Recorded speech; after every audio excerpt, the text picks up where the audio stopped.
सीधा नहीं होगा क्या ये? हरामखोर, सीधा करो तो टेढ़ा ही हो रहा है। थोड़ा सा इसको आज देखा जाएगा, ठीक है?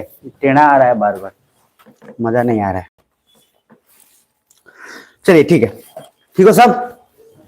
थोड़ा आगे बढ़ाते हैं, देखते हैं फटाफट। पहला है कास्ट बेस्ड डिस्क्रिमिनेशन, कल बता दिया था। कौन सा सिटी था? सिएटल। ठीक है, ध्यान रखना, तेजी में अपना हाथ बढ़ाते जाना। ठीक है, तो ये आपको बता दिया था। इंडिया में मैंने आपको बताया था कि 2011 सेंसस के अंदर कुछ करोड़ दलित के अकॉर्डिंग बात की गई थी, कुछ आर्टिकल्स हैं, और मैंने बोला कि क्या अभी प्रताड़ना बढ़ा है कि घटा है? तो बढ़ा है। नेक्स्ट हेडिंग डालिए 18th EYC world security Congress, तेजी में डालिएगा, और इसमें एक लाइन सिर्फ लिखिएगा, मैं बता रहा हूं, छूटेगा आपकी जिम्मेदारी है, तेजी में लिखना। 18th EYC world security congress, इसमें organised by RPF, very important, railway production force, ये जो है उनके द्वारा ऑर्गेनाइज किया गया। उसके पीछे कारण सिंपल एक ही चीज था कि रेलवे को किसी तरीके से बढ़ावा देकर जो है आगे काम बढ़ाना है, और रेलवे के सेफ्टी के लिए अलग अलग गाइडलाइंस जारी किया गया। तो आपको बस इतना याद रखना चाहिए कि 18th EYC हुआ और आरपीएफ के द्वारा हुआ, बस बात खत्म। ठीक है, हेडिंग डालते जाना और उसके बाद अपना काम करते जाना। तो कहां पे होगा ये भी याद रखना, जयपुर में हुआ। ये 2-3 चीज पॉइंट इसमें, जयपुर वाला पॉइंट भी नोट डाउन जरूर कर लीजिएगा। ठीक है, जयपुर वाला पॉइंट नोट डाउन कर लेना है। तो क्या गया पॉइंट हो गया? 3 पॉइंट हुआ। पहला कौन सा? एक तो 18वां है यूआईसी का, दूसरा जयपुर में, और किसके द्वारा? Railway production force. और आरपीएफ जो है सिंपल काम किसके लिए करेगी? रेलवे के लिए करेगी, जिससे सुविधा बने। जैसे अगर कोई लेडीज अकेले, नियम है कि अकेले अगर ट्रेन में सफर कर रही है तो उसको पूछता है लोग, और उसको जो है जनरली जो रेलवे का है गाइडलाइंस है कि उसको पूछा जाएगा कि कहां जा रहे हैं, आपको डिटेल देना पड़ेगा अकेले हैं तो। इस तरीके का कुछ है, आपके सेफ्टी के लिए पूछा जाता है, ये नहीं कि आपकी प्राइवेसी क्लियर, को सेफ्टी के लिए पूछा जाता है, इसलिए अकेले लड़की के बारे में डिटेल पूरा रेलवे के द्वारा लिया जाता है। तो इस तरीके का कुछ गाइडलाइंस है, बाकी आपके पास उससे ज्यादा काम का नहीं है। Next point, mad cow disease, तेजी में हेडिंग डालिएगा, mad cow disease. Mad cow disease में बस एक चीज इंपॉर्टेंट है। हाँ हेलो, हाँ जी बताइए।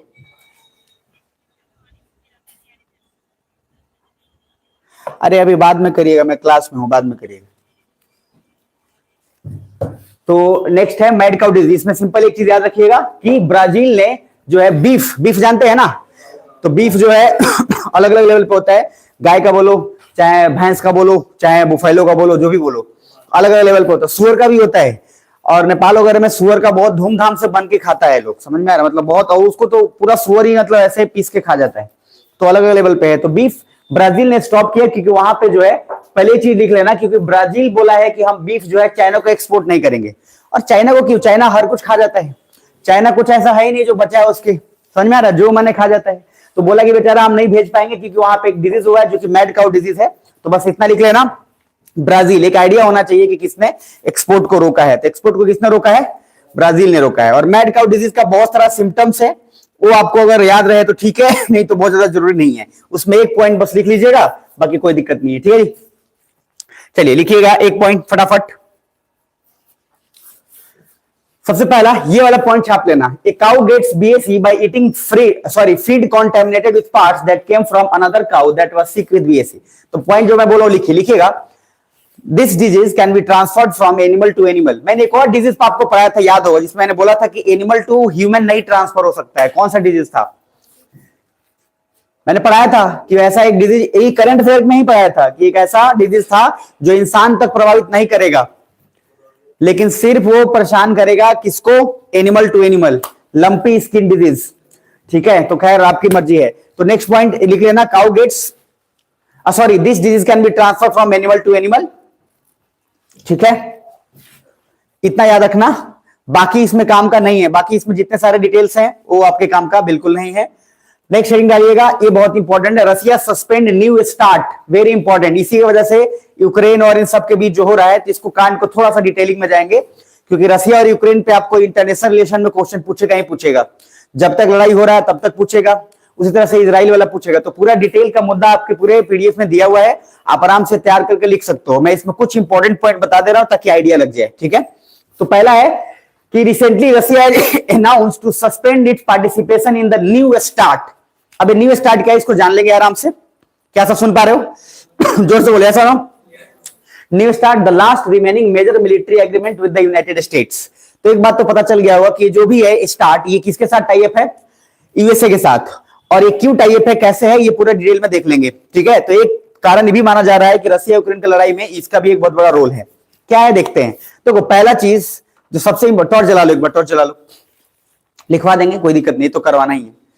टॉर्च तेजी में जला लो। और बाकी अगर पीडीएफ आपके पास, जिनके पास है, ग्रुप में भी भेजा हुआ है, तो पेज नंबर उसमें खोल लेना 766, ताकि और चीजें आसान हो जाएगी जहां आपको समझना पड़ेगा। तो एक बार शेयर कर लीजिएगा उनको, ठीक है।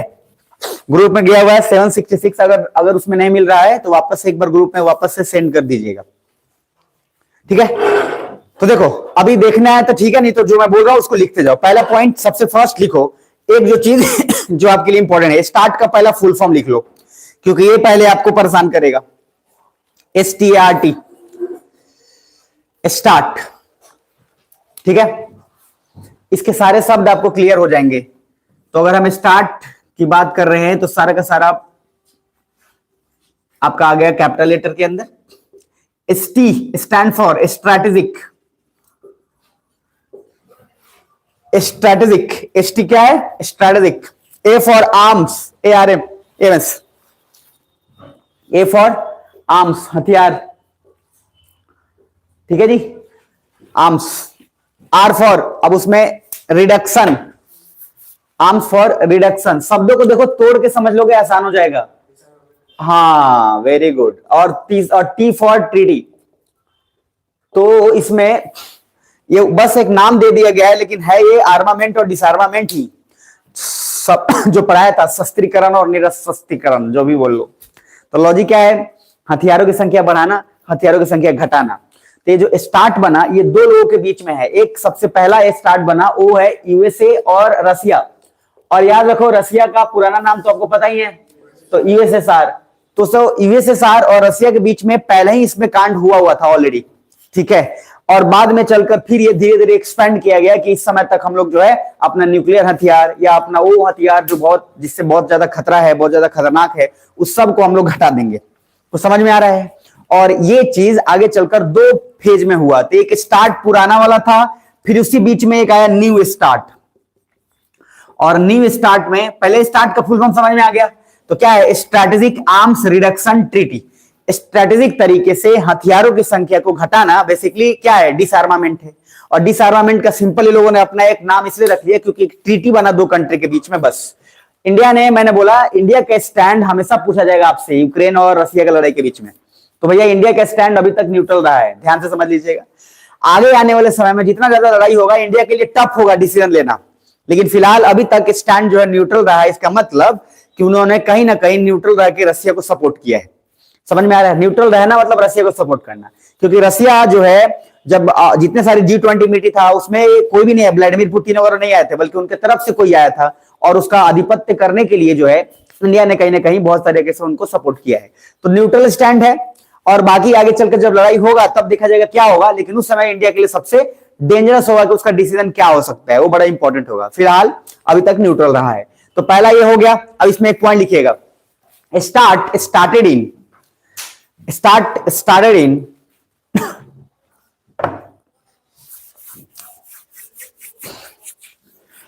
1994। और ईयर में याद करोगे तो 1991 में आकर रसिया टूट गया था, है ना। तो लॉजिक मतलब ये है कि 1991 में ही ये ट्रीटी हुआ था, जब रसिया को देखो रसिया से ट्रीटी यूएसए कर ले, इस बात के बावजूद क्योंकि यूएसए ने रसिया को धोखा दिया था और जापान और हिरोशिमा नागासाकी पे बम गिराया था, जिसके कारण पूरा कोल्ड वॉर चला। तो रसिया तो नाराज था। तो रसिया के साथ ट्रीटी कैसे हो सकता था? रसिया जब टूटने लगा तो रसिया को मजबूरन वहां से ट्रीटी साइन करना पड़ा, क्योंकि उसके पास ऑप्शन नहीं था। वो समझ रहा था कि सीन अपना दिन जो है ठीक नहीं चल रहा है। तो इस वजह से 1991 में ही साइन करवा लिया गया ट्रीटी। लेकिन वो ट्रीटी स्टार्ट हुआ कब?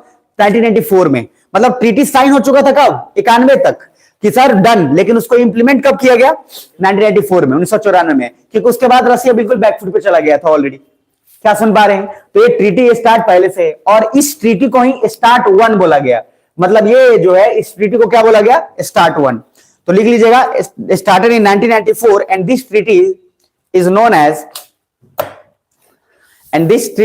Known as START 1। कैपिटल में लिखिएगा स्टार्ट 1। ठीक है। अब देखो इसमें बहुत सारे ट्रीटी जो इसमें किया गया। सबसे पहले इसमें बोला गया कि मॉस्को के अंदर या फिर 6000 आप इतना रख सकते हैं, बैलिस्टिक मिसाइल इतना रख सकते हैं, न्यूक्लियर वेपन आप इतना ही रख सकते हैं, एक लिमिटेड जो है डायमेंशन दे दिया गया। अच्छा आप मुझे बताओ इससे सबसे ज्यादा नुकसान रशिया को हुआ कि यूएसए को?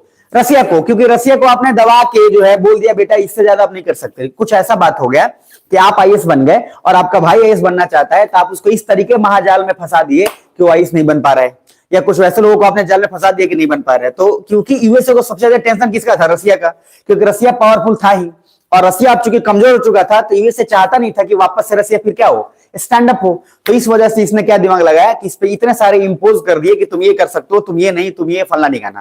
क्लियर है यहां तक? ये बहुत बड़ा जो है मिस्टेक हुआ यूएसए के द्वारा, और ये मिस्टेक फिर इसको अभी तक भारी पड़ रहा है। तो लॉजिक है स्टार्ट वन। अब इसके बाद नेक्स्ट, अब लिखिएगा दूसरा पॉइंट, अलग से हेडिंग डालिएगा, न्यू स्टार्ट। तेजी में डालिएगा, हाथ तेजी में बढ़ेगा, new start. This treaty is between USA and Russia. This treaty is between USA and Russia.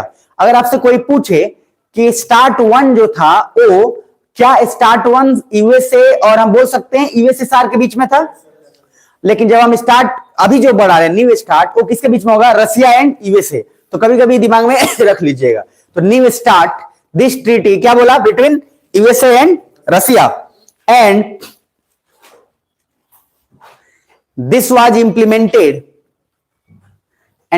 implemented from 2011, and this was implemented from 2011,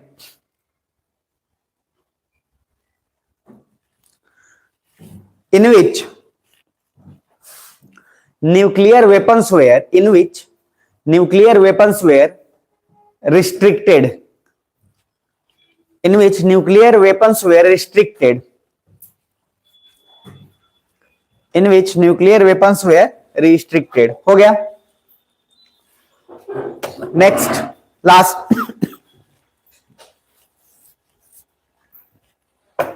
लिखिएगा, इन 2018, फुल स्टॉप के बाद, इन 2018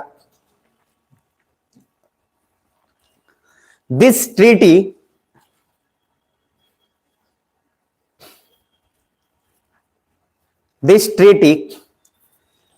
remained acceptable,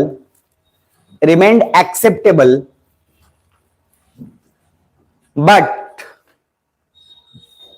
this treaty remained acceptable, but in 2021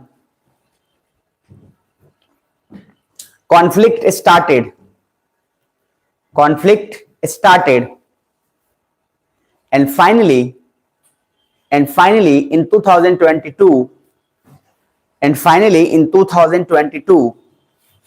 this treaty suspended by Russia,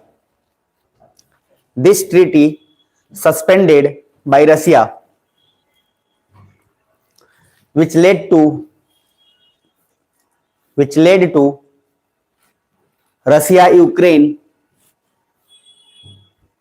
Russia-Ukraine war।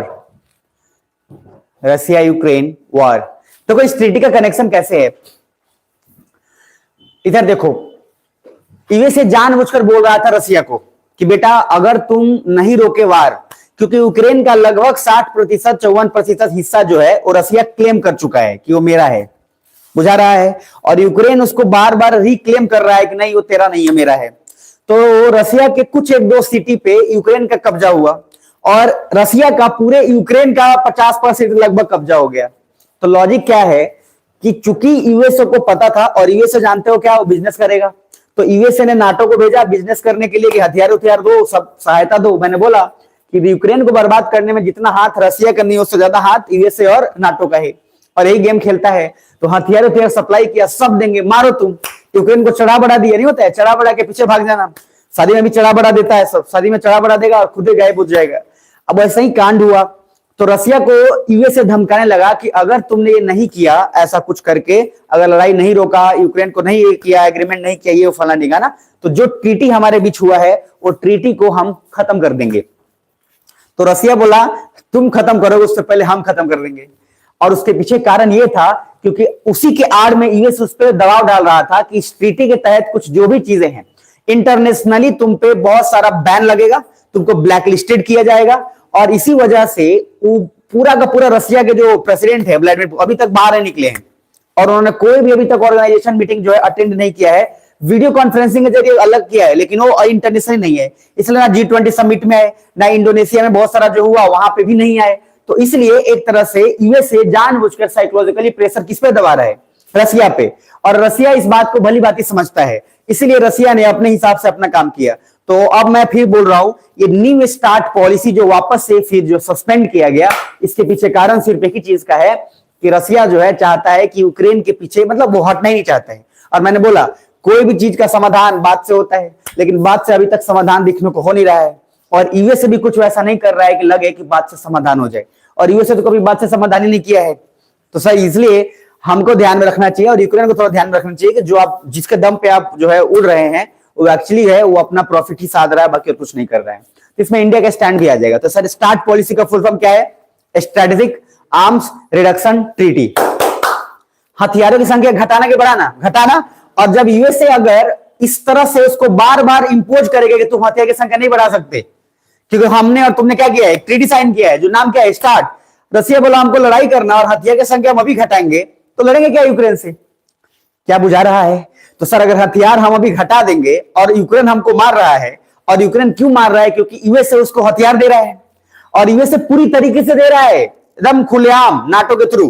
तो openly पूरा open handed support किसको है? Ukraine को। और रसिया को क्या बोल रहा है? हमने तुमने एक ट्रीटी साइन किया था, उस ट्रीटी में क्या करना है? हथियार घटाना है। मतलब दूसरे वाले का हथियार घटाना है और जिससे लड़ रहा है उसको हथियार दे रहा है। कुछ बुझा रहे हैं? तो रसिया इसीलिए बोला कि प्रभु ऐसा है। अच्छा क्या आप समझ पा रहे हैं?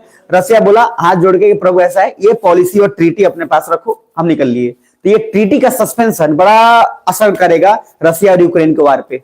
कुछ बुझा रहा है? इसका मतलब है कि रसिया बैकफुट पे जाने वाला नहीं है, और रसिया मानने को तैयार नहीं है कि हम पीछे हटेंगे या हथियार की संख्या घटाएंगे। यानी कि यूक्रेन से अभी भी बातचीत समर्थन में जो है मामला निपटने वाला नहीं है। इसलिए इंडिया का स्टैंड यहाँ क्लियर हो जाता है कि कौन बीच में आएगा कि समझौता करेगा। तो इंडिया बड़ा अच्छा पीसफुल निभा रहा है, अब तक चीजें ठीक ठाक चल रही हैं।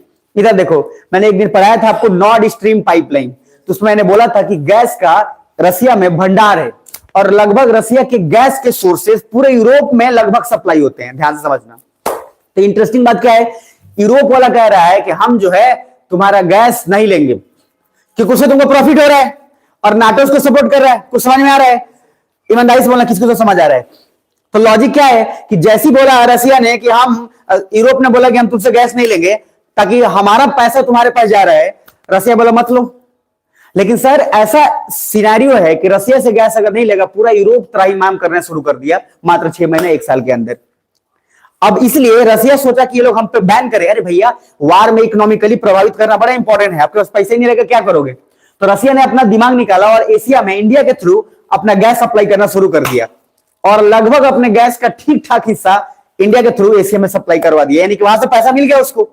हालांकि 2% कम उसको मिला है, लेकिन देखो फिर भी उसका गैस जो रिसोर्स है वो तो यूटिलाइज हो गया। तो यूरोप के मना करने से भी रसिया पे प्रभाव नहीं पड़ा, और इसलिए अमेरिका बार बार बोलता रहता है इंडिया को कि खुल के आओ, खुल के आओ सामने। समझ में आ रहा है? तो इंडिया भी बोलता है तू जो है खोल के आ। समझ में आ रहा है? क्योंकि तू भी कुछ बोल नहीं रहा है। लॉजिक ये है कि डायरेक्टली आप सपोर्ट कर रहे हो और किसी और से एक्सपेक्ट ये कर रहे हो कि वो खुल के सामने करे, तो डिप्लोमेसी में ऐसा होता ही नहीं। कुछ बुझा रहा है? तो ये जो है बड़ा जो है अलग लेवल का काम है। इसलिए स्टार्ट पॉलिसी इंपॉर्टेंट हो जाता है, नॉर्ड स्ट्रीम पाइपलाइन इंपॉर्टेंट हो जाता है। और अभी के समय में रसिया से जो जो ट्रेड कर रहा है, क्योंकि रसिया उसको याद रखेगा कि भैया हमारा भी सिचुएशन जब क्राइसिस का था, लड़ रहे थे तो किसी ने सपोर्ट किया था, और जब सपोर्ट किया था तो बाद में उसका हिसाब किताब बराबर करेगा।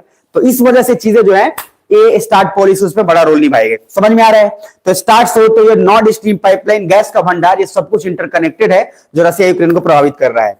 और यूक्रेन का बहुत सारा हिस्सा, वहां रिसोर्स इतना ज्यादा है भी नहीं, तो उसके कारण दो चीज हुआ, क्योंकि इसका जो पाइपलाइन जो गया यूरोप में वो यूक्रेन के कुछ हिस्सों से होकर गया है। किसके? रसिया का जो पाइपलाइन है, जो गैस वहां यूरोप सीधा जर्मनी तक पहुंचा रहा है, पूरा यूरोप में वो ट्रांसफर कर रहा है। तो जो लेके जा रहा है वो यूक्रेन से गुजरता हुआ जा रहा है, और यूक्रेन से गुजरता हुआ जा रहा है, तो यूक्रेन को सबसे बड़ा क्या है मामला कि भैया ये हमारा एरिया और हमारे एरिया से अपना पाइपलाइन लेके चला गया, कुछ बुझा रहा है। तो इसलिए थोड़ा सा समझदारी वाली बात यह है कि स्टार्ट पॉलिसी कहीं ना कहीं किस पर दबाव डालने की कोशिश की जाएगी, रसिया पे कि यूक्रेन पे? रसिया पे। और यूएसए का सबसे बड़ा साइकोलॉजिकल गेम चेंजर है, लेकिन रसिया इसके दबाव में आया ही नहीं, अपना पॉलिसी हटा दिया, और इसी वजह से पुतिन जो है अभी बाहर नहीं निकल रहे हैं, अभी तक नहीं निकले हैं। तो थोड़ा ध्यान में रखने वाली बात है। तो स्टार्ट पॉलिसी में स्टार्ट 1 और एक हो गया कौन सा, न्यू स्टार्ट। यहां तक क्लियर है? तो जब ये आ जाए मामला तो आप अपना कर लेना, चीजें आसान हो जाए। Next heading, blue food. हालांकि याद रहे तो ठीक है, नहीं तो इतना जान लेना ब्लू फूड, ये तो आप जानते होगे थोड़ा बहुत। ब्लू फूड, इसमें बस एक पॉइंट लिख लेना, ब्लू फूड लिखिएगा,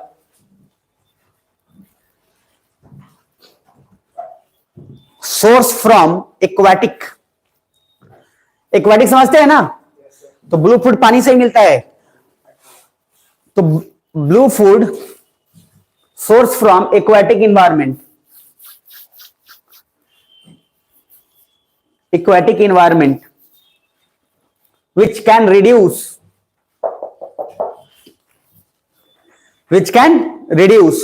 न्यूट्रिशनल डेफिशिएंसी। बहुत लोगों ना खाने का जो होता है, जैसे एक आता है टैबलेट, पता नहीं क्या नाम है उस टैबलेट का, जिसमें क्या क्या, नहीं वो तो अलग है, वो जो नेटवर्क मार्केटिंग वाले बेचते हैं वो सब अलग है। एक और टैबलेट आता है कुछ करके, जिसमें सारा विटामिन, बहुत लोगों नहीं होता है, बहुत लोगों को बहुत प्रॉब्लम होता है, कोई दर्द होने लगता है, फिर क्या बहुत बहुत बहुत कम एज में ही बहुत सारी बीमारी हो जाती है, तो उसको क्या क्या क्या, हाँ कुछ वैसा ही सा है, सुबह में मतलब खाया जाता है, वो टैबलेट होता है, ऐसे कुछ करके होता है, जो भी है। तो वो क्या है, वो आपके खाने, आपके बॉडी में कोई विटामिन, कोई मिनरल्स कुछ कमी है तो भरपूर कर देगा।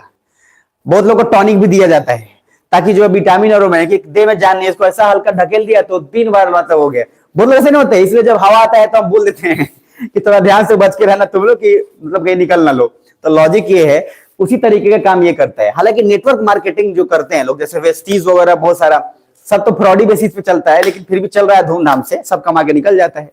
तो क्या है, वो सब ले के आता है और बोलता है कि जो है समुद्री अंदर से लेके आए, पता नहीं मछली के पेट से लेके आए कि कहां से लेके आए, बहुत सारा तरह का बोलते हैं। उससे कितना एडवांटेज होता नहीं होता मेरे को नहीं पता, लेकिन फिर भी एक लेवल तक एडवांटेज होता ही होगा, इतना भी नुकसान क्या ही होता होगा। तो लॉजिक है, ब्लू फूड भी कुछ वैसा ही है, जो ये बोलता है कि किसी के अंदर अगर खाने का पोषण का कमी है, कुपोषण का शिकार है अगर, तो उसको जो है ये डिफिशियंसी से बचा लेगा। और दूसरा, ये बिजनेस जो है एम्प्लॉयमेंट और रेवेन्यू दोनों जनरेट करेगा। ब्लू का मतलब यहां पर सिंपल है, सी से है, तो समझ में आ रहा है। और सी मतलब समुद्र से रिलेटेड जितना भी फ्रूट है, फल है, चाहे उससे रिलेटेड जो भी फूड है, उसी को हम लोग ब्लू फूड बोल रहे हैं। और ये आपके काम का चीज हो सकता है आपके पोषक तत्वों में। क्लियर यहां तक? बस इतना याद रखिएगा। बाकी इसके आगे आप कैसे रेवेन्यू जनरेट करेगा, क्या करेगा, नहीं करेगा, तो सर बहुत सारा चीज है, उतना हम नहीं जाएंगे अभी तक। कमाल की बात यह है कि लगभग अभी सभी को उधर ही जो है अपना डिस्कशन करना शुरू कर चुके हैं। मतलब कि ब्लू फूड अभी एक अलग लेवल पे काम चल ही रहा है। देखो इंडिया में जो है मछली एक्सपोर्ट करने वाला, इंडिया पूरे वर्ल्ड को लगभग तीसरे चौथे स्थान पे आता है, और मछली सबसे ज्यादा एक्सपोर्ट इंडिया से होता है। और जितना भी ग्लोबली है उसका 15% या 20% हिस्सा लगभग अकेले फिश एक्सपोर्ट होता है। लेकिन इंडिया में इंफ्रास्ट्रक्चर उतना नहीं है, इंडिया में उतना इंफ्रास्ट्रक्चर नहीं है, मेरी बात समझ आ रही है। और इसलिए मछली पालन में आप देखेंगे कि उतना कुछ हिसाब किताब बराबर ही नहीं, जिसके कारण बहुत बड़ा प्रॉब्लम होता है। अच्छा, इंफ्रास्ट्रक्चर के अलावा मछली पोखरा किसी और का मार के कोई और ले जाता है, भाई ये भी तो सिस्टम है ना। तो इलीगल बहुत सारा होता है, जिसके कारण मछली पालन कोई और था, कोई और लेके निकल जाता है, तो थोड़ा बहुत सारा प्रॉब्लम है। तो आप थोड़ा नेक्स्ट हेडिंग डालिएगा, जेम्स वेब टेलीस्कोप, बहुत इंपॉर्टेंट है, कहीं ना कहीं आया होगा, लेकिन आप फिर भी एक बार लिख लीजिए, ये आता है 11th-12th में, जेम्स वेब टेलीस्कोप। बस इसमें एक चीज लिख लीजिएगा, जेम्स वेब टेलीस्कोप। देखो टेलीस्कोप का एक ऐसा पार्ट है, अभी इसमें पूरा डिटेल में ले जाएंगे। टेलीस्कोप के अलग अलग पार्ट्स होते हैं, टेलीस्कोप भी अलग अलग होता है, उसका रेंज भी अलग अलग होता है। जेम्स वेब टेलीस्कोप ने एक चीज डिस्कवर किया है, और वो है 6 मॉन्स्टर गैलेक्सीज। इसको हाईलाइट कर लेना, James Webb telescope has discovered 6 monster galaxies, 6 monster galaxies, ठीक है, 6 मॉन्स्टर गैलेक्सीज। ठीक है,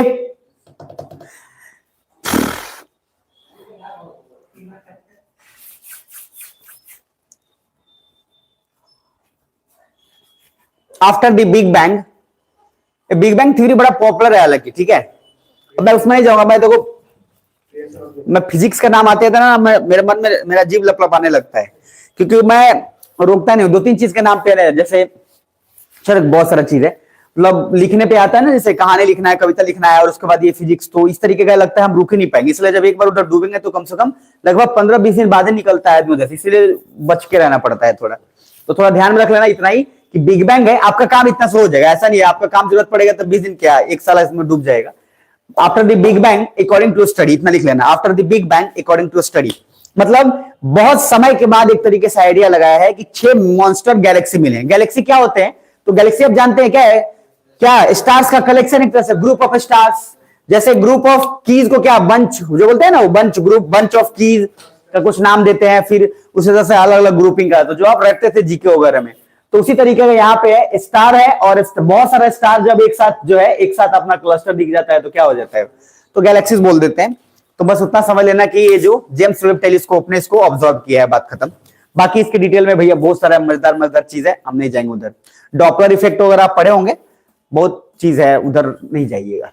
नेक्स्ट हेडिंग, अच्छा इससे पहले के आए, आप ये हेडिंग डालिएगा, Singareni thermal power plant, very important. तेजी में थोड़ा हेडिंग डालते जाइए, बाकी जिम्मेदारी देखिए अब आपकी है, आप रीड कर लीजिएगा।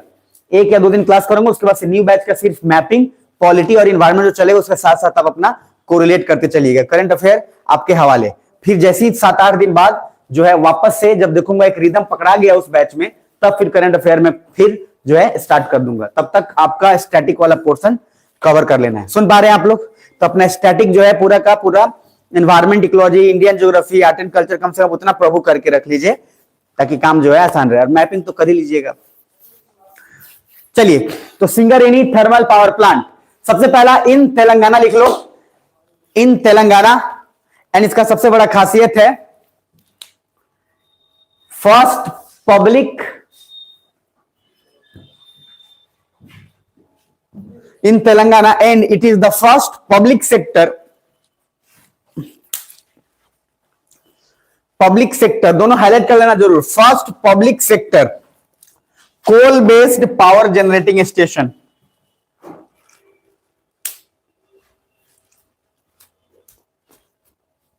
ये पूरा छाप लो, यहां तक छाप लो इसको, और हाईलाइट कर लेना एक फर्स्ट, इस पे हाईलाइट कर लीजिएगा, और दूसरा ये flue gas desulphurisation, flue gas desulphurisation, सारे वर्ड इसमें इंपॉर्टेंट है।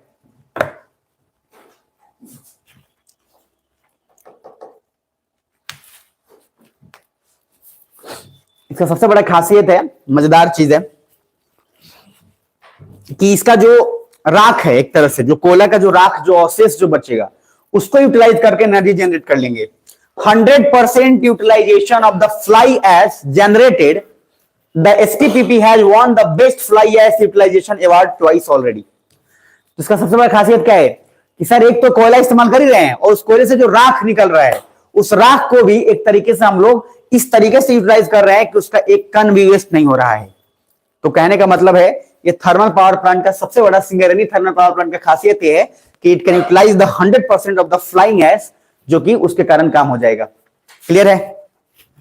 नेक्स्ट जला लीजिए, थोड़ा जलाइए जलाइए, मंडे के दिन लाइन कटता है ज्यादा। नेक्स्ट,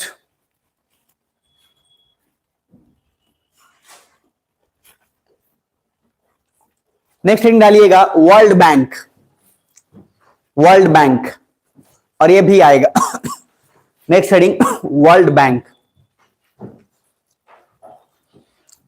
वर्ल्ड बैंक इसलिए ज्यादा इंपॉर्टेंट हो गया क्योंकि इंडिया के ही एक ओरिजिन के आदमी है अजय बंगा, और अजय बंगा को वर्ल्ड बैंक में जो है एक ठीक ठाक चेयरमैनशिप हेड पहली बार बनाया गया, जो कोई इंडियन हो, इसलिए बहुत इंपॉर्टेंट हो जाता है। तो लिख लीजिए वर्ल्ड बैंक में पहला पॉइंट, इंडियन लिखिएगा, Indian business executive, Indian business executive Ajay Banga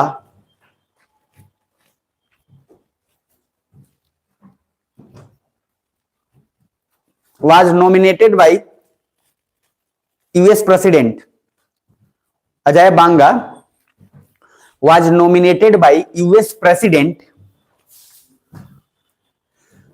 to head the World Bank. By US president to head the World Bank.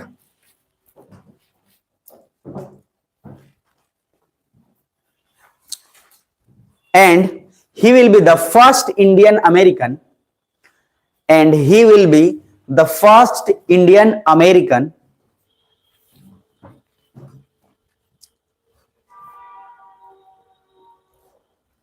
to head.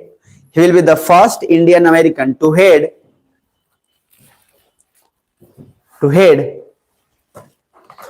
the top two international financial institutions. The top two international financial institutions. दो top हैं, एक है world bank और दूसरा है IMF. पढ़ाया हूं तो इंटरनेशनल मॉनेटरी फंड, और एक है वर्ल्ड बैंक. तो दोनों ऐसे टॉप फाइनेंस वाले हैं और दोनों में से पहली बार किसी का हेड कोई इंडियन अमेरिकन बना है. मतलब इंडियन अमेरिकन मतलब क्या, इंडियन ओरिजिन का ही है लेकिन अमेरिका में जाकर सेटल हुए, नागरिकता वहां का ले चुके हैं. तो जितना भी आप देखोगे बिजनेसमैन, बार बार मैंने बोला, हम बोलते हैं कि जरूर भारत मूल के हैं, भारतीय मूल के हैं, लेकिन जो है सक्सेसफुल जाकर हुए हैं अमेरिका में. बुझा रहा है. अब देख लो ना, अभी जो क्या है, कमला हैरिस है ना उपराष्ट्रपति, कहां की, अमेरिका की. तो कमला हैरिस भी जो है इंडिया की. सर गूगल का CEO भी इंडिया का है. तो नहीं आता है बार बार मीम्स की सब लोग इंडिया के हैं, हम लोग खाली धर्म में फंसे हुए हैं. बाकी वहीं पे जाके कोई सक्सेसफुल क्यों हो जाता है, उसके पीछे उसका माहौल बहुत बड़ा जिम्मेदार होता है. तो लॉजिक यही है कि इंडियन उत्पत्ति के लिए घमंड कर लीजिए, लेकिन कब ऐसा होगा कि इंडिया के लोग ही जो है इस तरीके के रहेंगे तो ज्यादा बेटर रहेगा. ठीक है जी.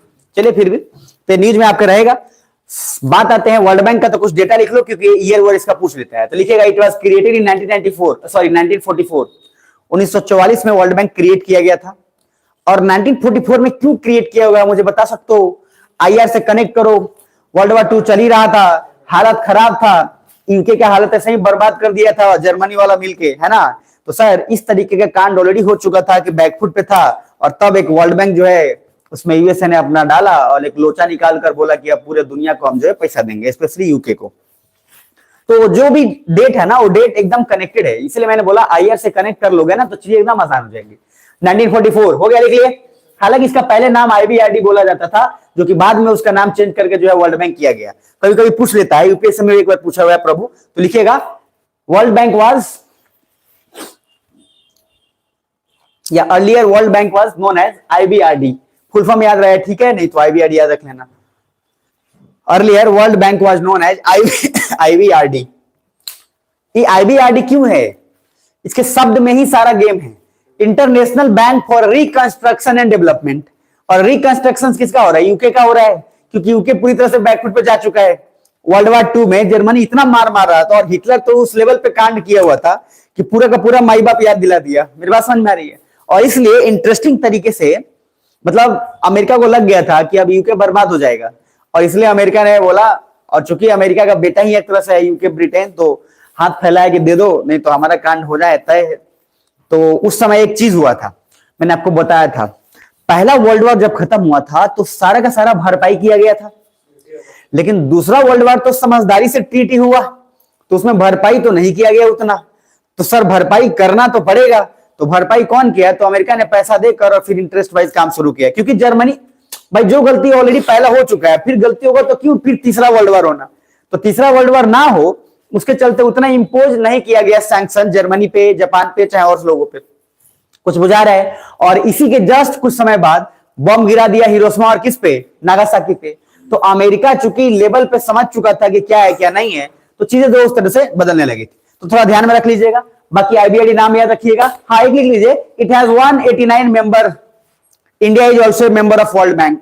कभी कभी कंफ्यूजन हो जाता है, ये देख लीजिए, इट हैज 189 मेंबर, और ये बढ़ते घटते रहता है अगर याद नहीं भी रहे तो, बट ये जरूर याद रखिए कि India is also a member country.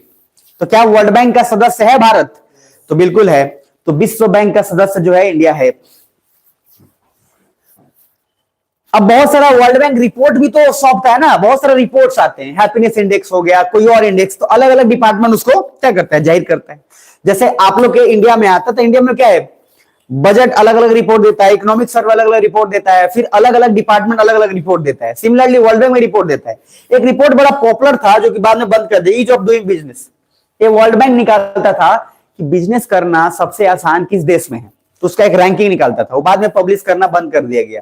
उसके पीछे भी बहुत सारा कारण था। तो इतना आपको याद रहे तो ठीक है, बाकी इसके अंदर बहुत सारा डिटेल है, उतना जाने की जरूरत आपको नहीं है। नेक्स्ट, वर्ल्ड बैंक के बाद ये आपको मैंने डिकिंसोनिया फोर्सेस बताया था, पहले भी बताया था।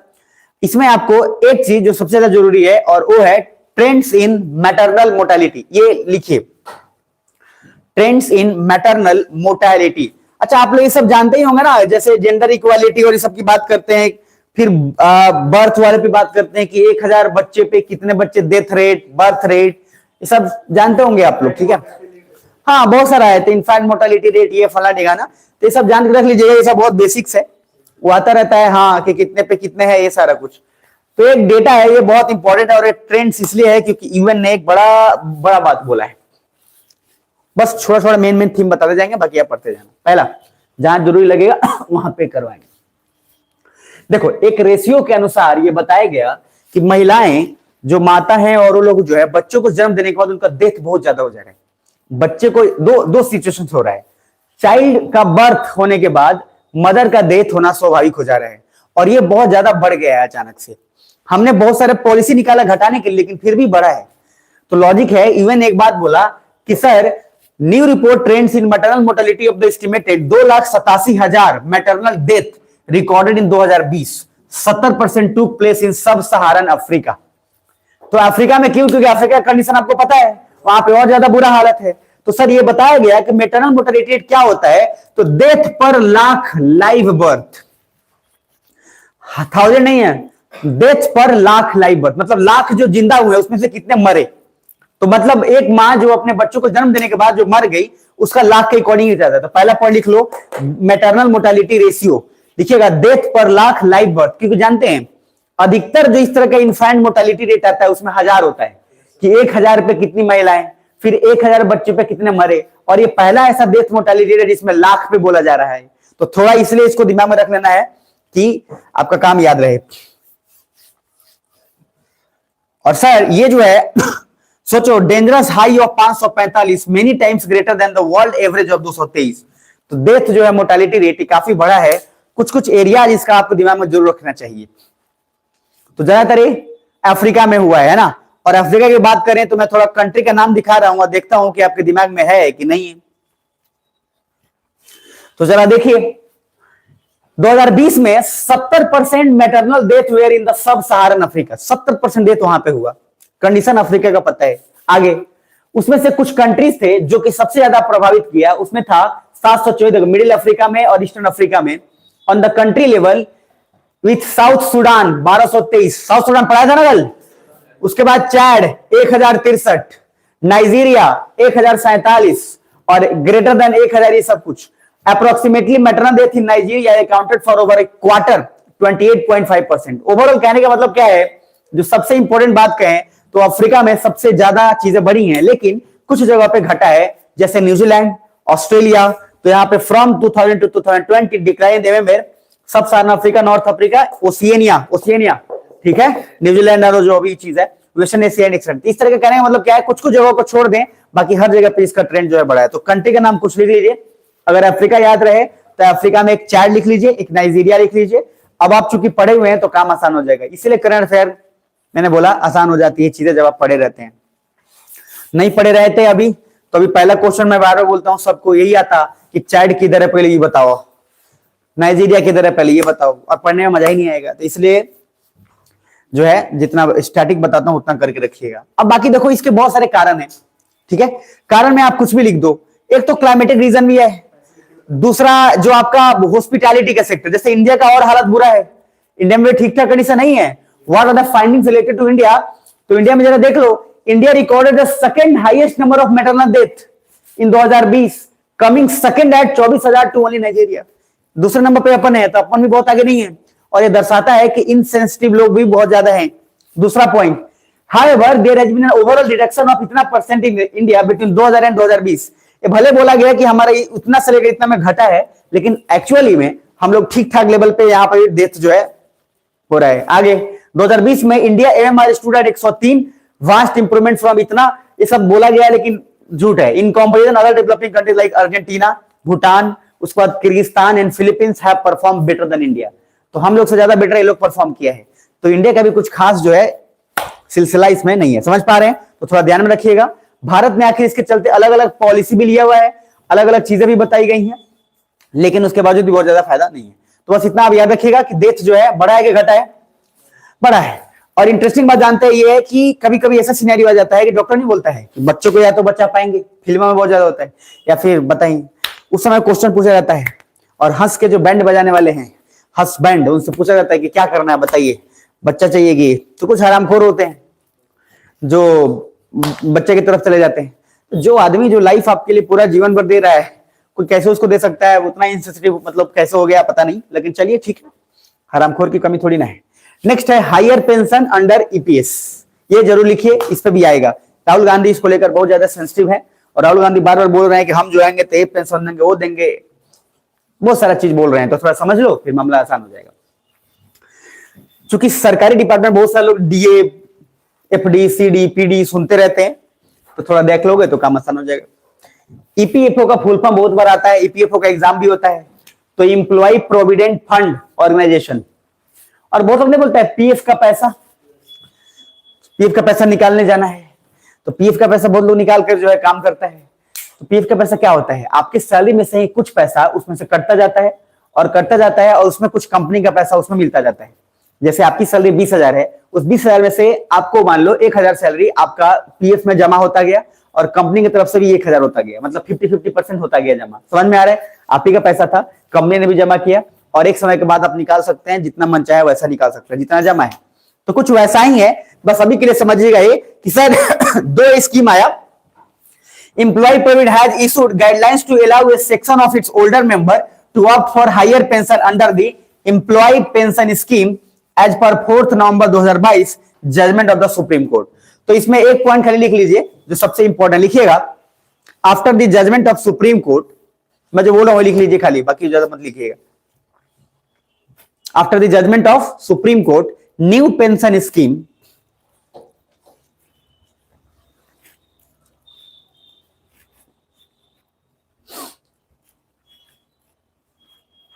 new pension scheme will benefit the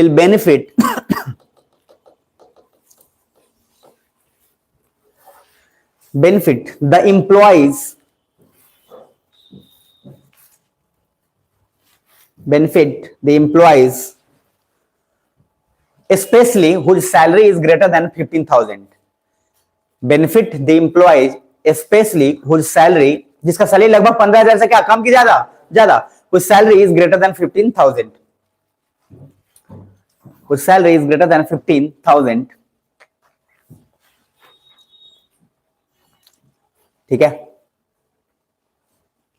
बाकी जो दादाजी लोग होते हैं जिनको पेंशन मिल रहा होता है, अब देखिएगा नहीं, वो बहुत बार बात करते हैं डीए मिला के 7th पे कमीशन में बढ़ गया है, 7वां में 8वां, मतलब दादा भी हो सकते हैं, पापा भी हो सकते हैं, कोई भी हो सकते हैं। तो लोग बोलते रहता है। देखो बेसिक सा रूल है कि जो ये स्कीम नया आया है, उस नए स्कीम के तहत लागू, इधर देखो इस पे पिटीशन दायर किया गया था कि नए स्कीम के तहत पैसा बढ़ाएगा घटाएगा पेंशन वाला। तो मतलब कहने का मतलब है कि फायदेमंद हुआ है, और फायदेमंद होने का सिंपल मीनिंग है कि सारे एम्प्लॉय को उसको बढ़कर मिलेगा, बस। बाकी और ज्यादा इससे कुछ जरूरी नहीं है। दूसरा एक और बात इसमें कहा गया है, वो आपके लिए जरूरी बहुत ज्यादा नहीं है, आप आईएएस बनिएगा तो आपको बता दिया जाएगा, टेंशन मत लीजिए। वो ये है, मतलब थोड़ा सा हिंट दे देता हूं कि अगर आपकी सैलरी बहुत 15,000 से ज्यादा है तो आपको जो डीए मिलेगा, डीए ठीक है, अलग अलग होता है, जैसे टीडीएस होता है, टीडीएस से कटता है, फिर अलग अलग अलाउंस होते हैं, टीए मिलता है, डीए मिलता है, सीए मिलता है, अलग अलग अलाउंस, उतना चक्कर में पड़िएगा मत। तो वो अलाउंस जो है आपको धीरे धीरे बढ़कर मिलेगा, और सरकार उसमें जो है सेंट्रली इंप्लॉयड जो होंगे, देखो दो तरीके होते हैं ना, एक होता है राज्य वाला कर्मी, एक होता है केंद्रीय कर्मी। तो केंद्रीय कर्मचारी को ज्यादा फायदा होता है कि राज्य कर्मचारी को?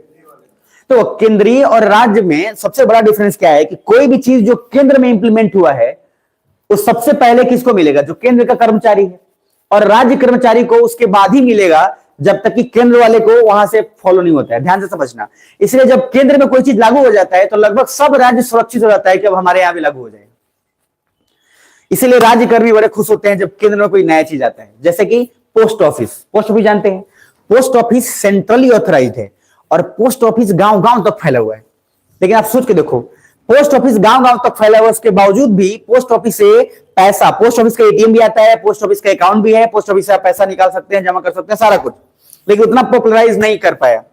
अब चीजें चल रही हैं। अगर पोस्ट ऑफिस को बैंक का दर्जा दे दिया जाता ना, तो पूरा बैंक कभी एस्टेब्लिश ही नहीं होता, क्योंकि पोस्ट ऑफिस घर से घर पहुंचा हुआ है, हर घर में, हर गांव तक पहुंचा हुआ है, और हर गांव तक पहुंचा हुआ है। पोस्ट ऑफिस को अगर बैंक अकाउंट खुला रहता है, एटीएम आसानी से हो जाता, तो बैंक इतने सारे जो आए वो नहीं हो पाता, ना प्राइवेट बैंक होता ना सरकारी बैंक होता, और खाली खाली सेंट्रली जो है पोस्ट बैंक आप नाम से हो। इसलिए आया, लेट से आया, और इसलिए आया ताकि काम उसका चलता रहे। जैसे आईपीपी आया कि इंडियन पोस्टल पेमेंट बैंक, और अब आप उसका खाता खोल कर सकते हैं, इसलिए ताकि उन लोगों तक भी वो पहुंच जाए, क्योंकि प्राइवेट कंपनी और प्राइवेट बैंक का रुतबा बढ़ने लगा। जैसे एचडीएफसी इतना पावरफुल होने लगा, आईसीआईसीआई बैंक तो अलग अलग, फिर जितना भी एक्सिस बैंक वगैरह पावरफुल होने लगे, तो सेंट्रल गवर्नमेंट ने सोचा कि अब धीरे धीरे पावर पोस्ट ऑफिस को देना जरूरी है, नहीं तो एक समय के बाद ये लोग हड़ताल करेंगे और हमारे पास कोई ऑप्शन नहीं रहेगा। तो हमने पोस्ट ऑफिस को धीरे धीरे अब बढ़ाना शुरू किया है। तो इस वजह से आप ध्यान में रखिएगा कि सेंट्रली का सबसे ज्यादा फायदा होता है। Next heading, 1 year of Russia Ukraine conflict आ गया, और इस पे पूरी तरह से पूरा तैयार है। मैंने बता दिया भाई, मैं डिटेल में नहीं बताऊंगा, डिटेल में आपको बता चुका हूं कि इंडिया का स्टैंड क्या है क्या नहीं है। जरा इस लाइन को पढ़ोगे, पढ़ के देखो तो इसमें कुछ समझ में आ रहा है? यहां तक पढ़ना, इसमें कुछ काम का लग रहा है, नहीं लग रहा है?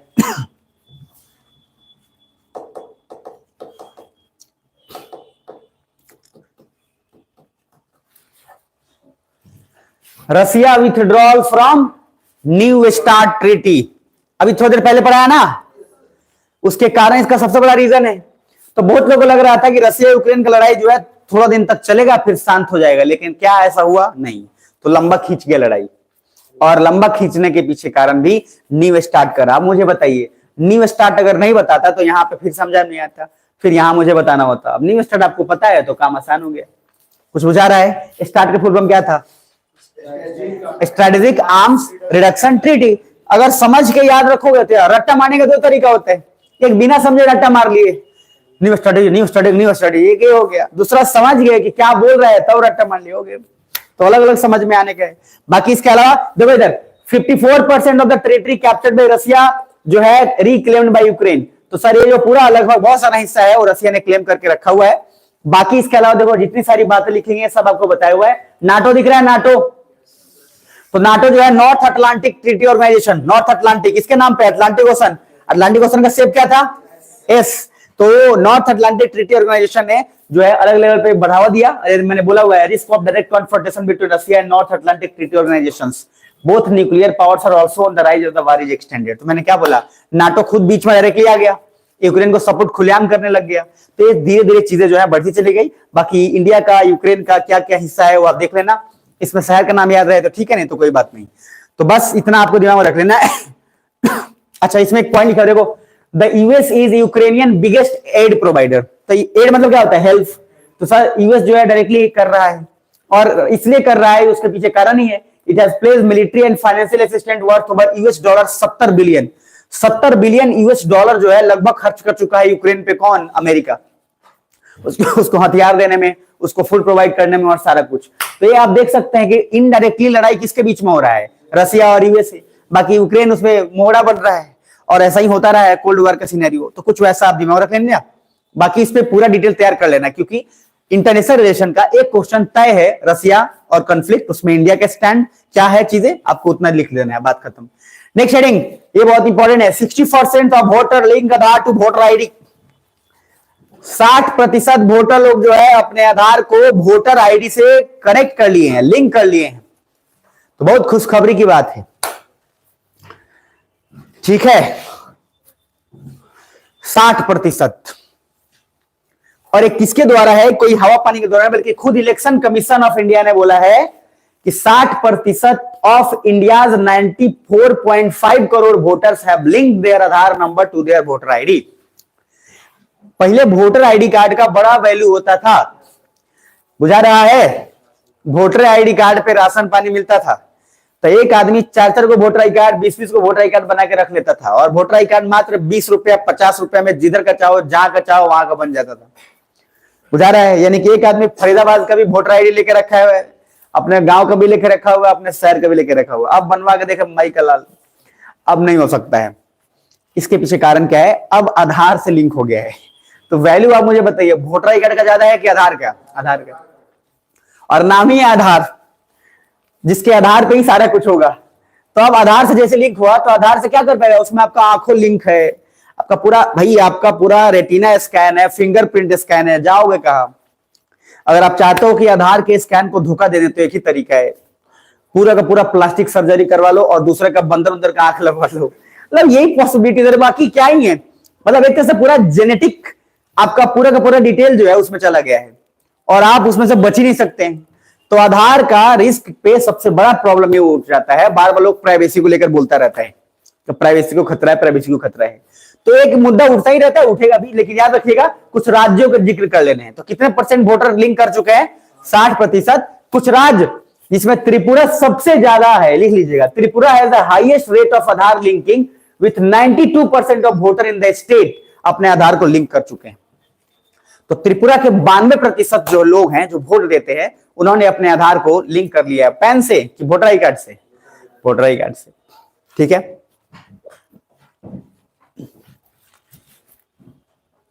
दूसरे नंबर पे है लक्षद्वीप एंड मध्य प्रदेश। लिख लेना, लक्षद्वीप इसलिए लिख लेना क्योंकि आप अभी में भी पता नहीं कहीं कल ही के न्यूज में था, सुने ही होंगे, जो मालदीव्स के, जो आपने सुना होगा ना मालदीव्स वाला, तो मालदीव्स वाला बहुत पहले से ऐसा बोल रहा था कि ऐसे ऐसे कांड ये फलाना ढिंगाना करके। तो कल बहुत सारे सेलिब्रिटी लोग सामने आकर बहुत सारी बातें बोली, उसमें आदरणीय सचिन तेंदुलकर भी थे, अक्षय कुमार भी थे, और भी 3-4 लोग जो, हाँ सलमान खान, ये सब बहुत अच्छा चीज है।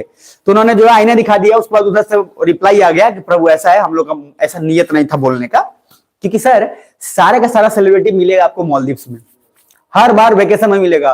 कोई ऐसा सेलिब्रिटी माइकल लाल कोई नहीं होगा जो मालदीव्स जाकर फोटो न खिंचवाए हो, सबका सब जाएगा, वो बॉडी वाला फोटो खिंचवा लेगा सब, समझ में आ रहा है। और वही जो है इंस्टा पे हैशटैग चलते रहता है। तो मालदीव्स को सबसे ज्यादा फायदा होता है।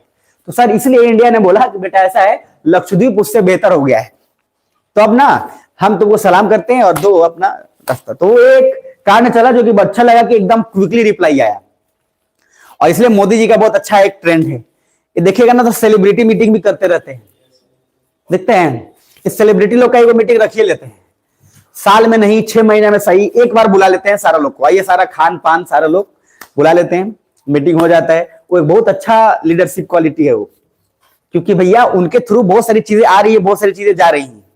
तो लीडरशिप क्वालिटी ना वैसा ठीक ठाक है, क्योंकि एक बार बोलेंगे तो मामला हट जाएगा। इसीलिए जब जब अब कुछ होता है, आप देख लो पाकिस्तान के जितने भी एक्टर एक्ट्रेस थे यहीं पे आते थे, यहीं का खाते थे और यहीं पे गलिया के चल जाते थे। पाकिस्तान का जो भी सिंगर, देखो ध्यान से, जो पॉपुलर हुआ, जिसको आप जानते हैं, वो सिर्फ इंडिया में आने के बाद पॉपुलर हुआ, समझ में आ रहा है। कोई भी, चाहे राहत फतेह अली खान है, कोई माई बाप, मतलब कोई माई बाप किसी का नहीं है, कहां कोई जानता है, कौन जानता है, क्या समझता है, कहां गए आतिफ असलम, कहां गए फल्ला ढिंगाना, सब वो जो है ले देकर रो रहे हैं और सब रो रहे हैं इस तरीके का। तो लॉजिक इंडिया ने बड़ा अच्छा बोला कि जब तुम अपने देश को कुछ नहीं बोल सकते हो, तो भाई हमारे लोग तुमको इतना सपोर्ट कर रहे हैं, उससे काम क्यों है। इसलिए आप देखोगे तो पाकिस्तानी एक्टर एक्ट्रेस क्या है, लगभग 0 हो चुके हैं। चाहे आप कितने भी अच्छे हो, कितने भी नहीं हो, लेकिन हमारा देश हमारे लिए उतना ही प्यारा है जितना तुम्हारे लिए प्यारा होगा।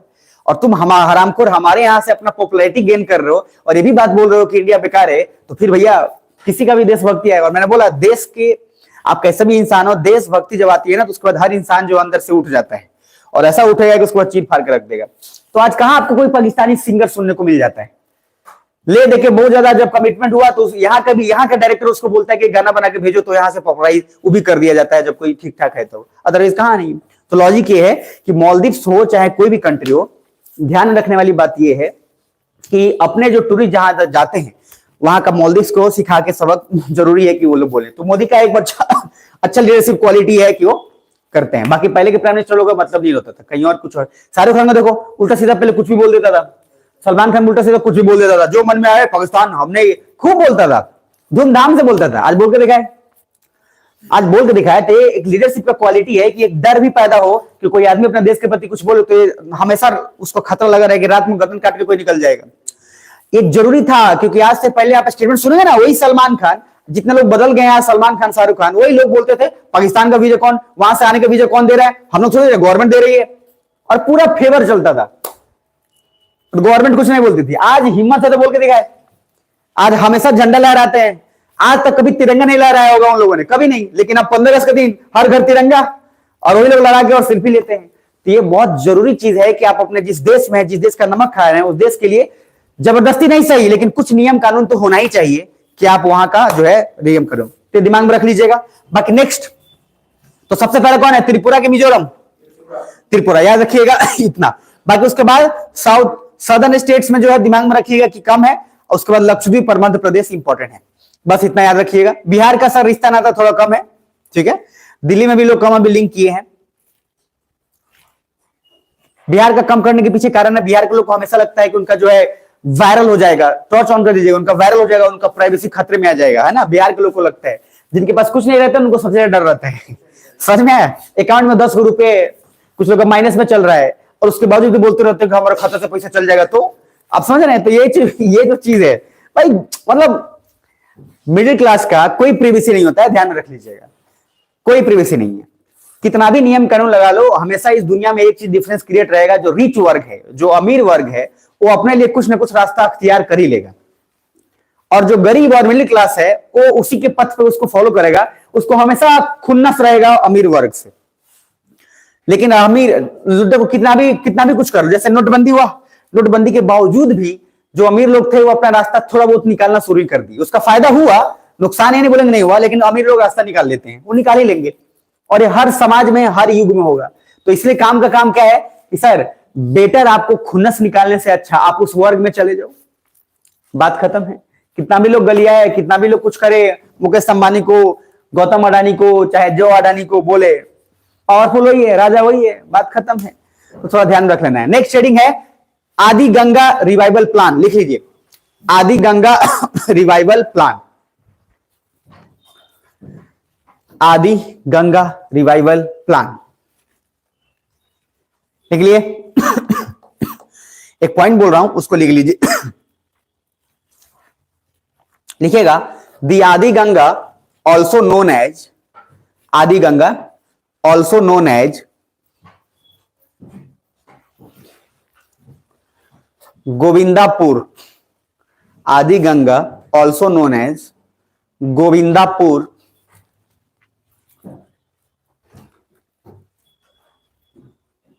Govindapur creek, CREEK, Govindapur creek, comma Surman canal, SURMN, Surman कनाल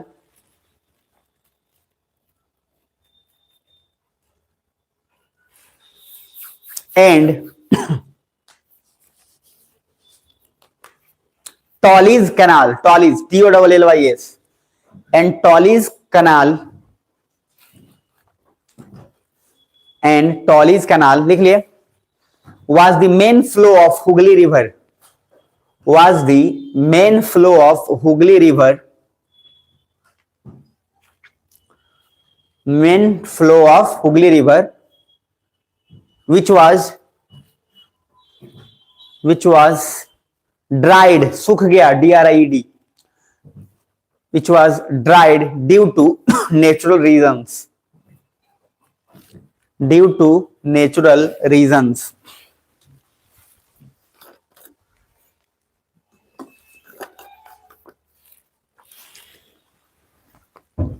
हो गया।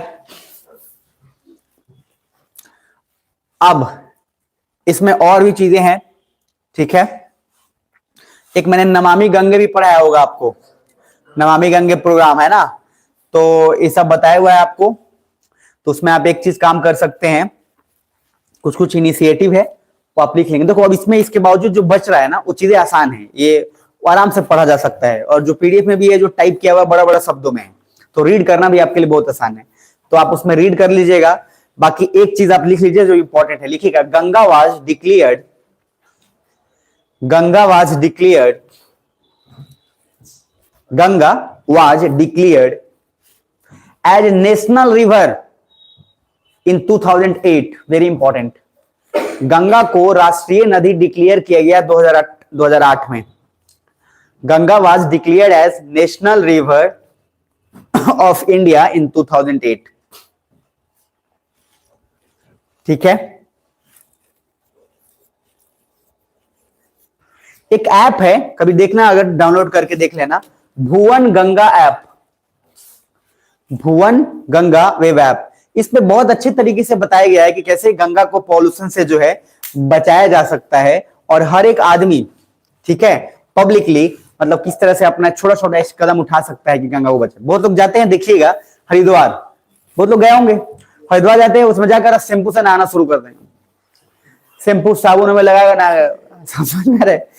अरे भाई गए हो उसमें, जबकि लोग स्ट्रिक्टली बोला गया है उसमें कि आप उसमें कोई भी केमिकल, साबुन, सर्फ या जो भी कुछ नहीं लगेगा, लेकिन वहां पे बिहार का आदमी है, मजाक थोड़ी है, वहीं जाकर रगड़ना शुरू कर देगा, समझ में आ रहा है? वहीं पे पूरा देव में ऐसा लगे गंगा से आज नहा ही रहे, उसको कोई ब्रश लेके जाता है, कौन शैम्पू रख, कोई पे ईंटा पत्थर सब रगड़, कुछ लोग खपड़ा से रगड़ देते हैं देह, समझ में आ रहे हैं? अलग अलग लेवल पे, अलग अलग बिहार में स्पेशली अलग अलग कांड के लोग हैं। तो लॉजिक है, वहीं जाकर रगड़ना शुरू हो जाता है, फिर उनमें से आता है वो लेके 3 मुक्का मारता है कस के, और उसके बाद बताता है कि प्रभु ऐसा है, ये जो दिख रहा है ना, ये सिक्कड़, वहां सिक्कड़ बना हुआ है किनारे पे, तो सिक्कड़ के बाहर आप नहीं जा सकते, जाएंगे तो उधर लेके जाएगा, नदी का फ्लो इतना तेज है तो सिक्कड़ पकड़े रहते हैं। तो बोलता है कि अगर शैम्पू लगाइएगा तो हम सिक्कड़ हटा देंगे, बाकी आपको इधर दे देंगे, नहाते रहना बस। तो उसके बाद मतलब कैसे कैसे मतलब भरे हुए लोग हैं। आपका रिवर है, जीवन भर काम करना है, उसमें बताया गया है मना करने के लिए, उसके बावजूद भी जाते हैं। और बिहार के लोग का एक अलग खासियत है, जो चीज मना किया गया वही करता है। जो साइकोलॉजी का सबसे बड़ा पार्ट बिहार के लोग ही पढ़ा हुआ है। लेकिन वो अच्छा बात है कि बाहर गया लोग, बाहर गया ना तो सब गोड़ा क्या है, ठीक ही बोलता है, कि नहीं बोलता है काड़ना, जानते हैं नहीं होता, काड़ के पीट देंगे, ये जो ठेठ भाषा में बोला जाता है, तो काड़ेंगे कस के। तो बिहार के लोग बाहर जब गए तो इनको कस के काड़ा गया, क्या कि जामन भाई थूक फेंक देते थे, तो दिल्ली वाला पीटा, बॉम्बे वाला भी पीटा, और ऐसा पीटा कि उसके बाद जो है, इसीलिए लोग क्या है, उधर का थूक जो पचा के रखते हैं, बिहार में आते थे आप पच पच करना शुरू कर देते हैं, समझ में आया? इसलिए आपको दिल्ली पूरा साफ दिखेगा, बॉम्बे साफ दिखेगा, लेकिन बिहार में जो है अधिकतर स्टेशन, अधिकतर स्कूल्स, और छोड़ो ना स्कूल्स जहां पे एजुकेशन चल रहा है, वहां का पूरा जो है लाल लाल किए हुए हैं, समझ में आ रहा है? ये जो है माइक के लाल लाल कर दिए। थोड़ा अब चीजें बदला है, अब देखता हूं कि मैं टीचर लोग भी खाते हैं, खंड तो थोड़ा कोने कोने में खाते होते हैं, बाकी फिर भी थोड़ा ध्यान में रखिएगा कि सब चीज से बचना है। तो सर गंगा एक्शन प्लान और भी प्लान लिया गया है, आपको याद रहे तो ठीक है, नहीं तो कोई बात नहीं, आदि गंगा याद रखिएगा।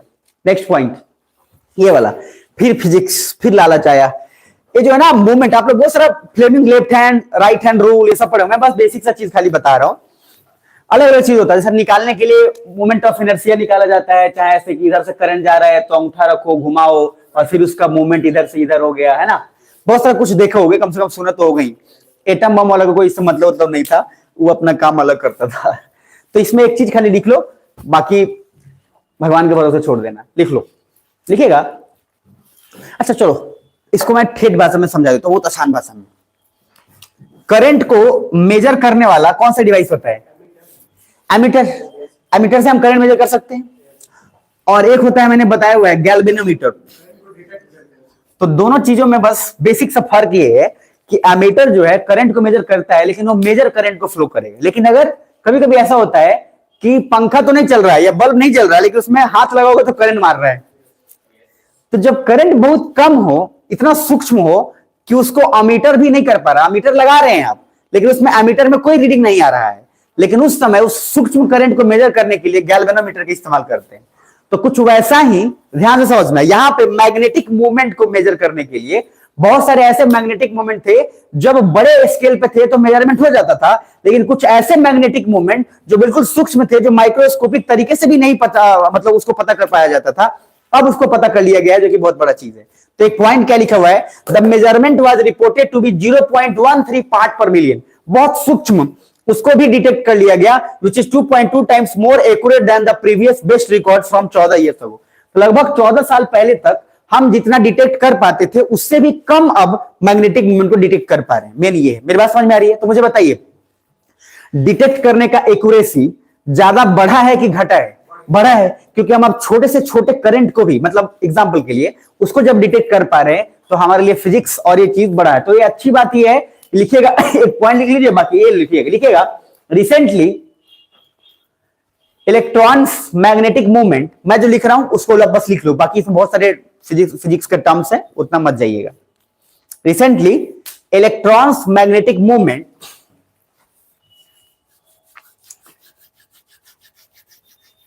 Electrons magnetic moment provides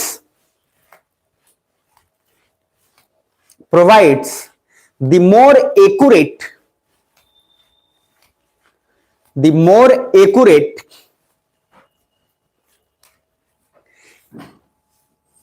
standard model, the more accurate standard model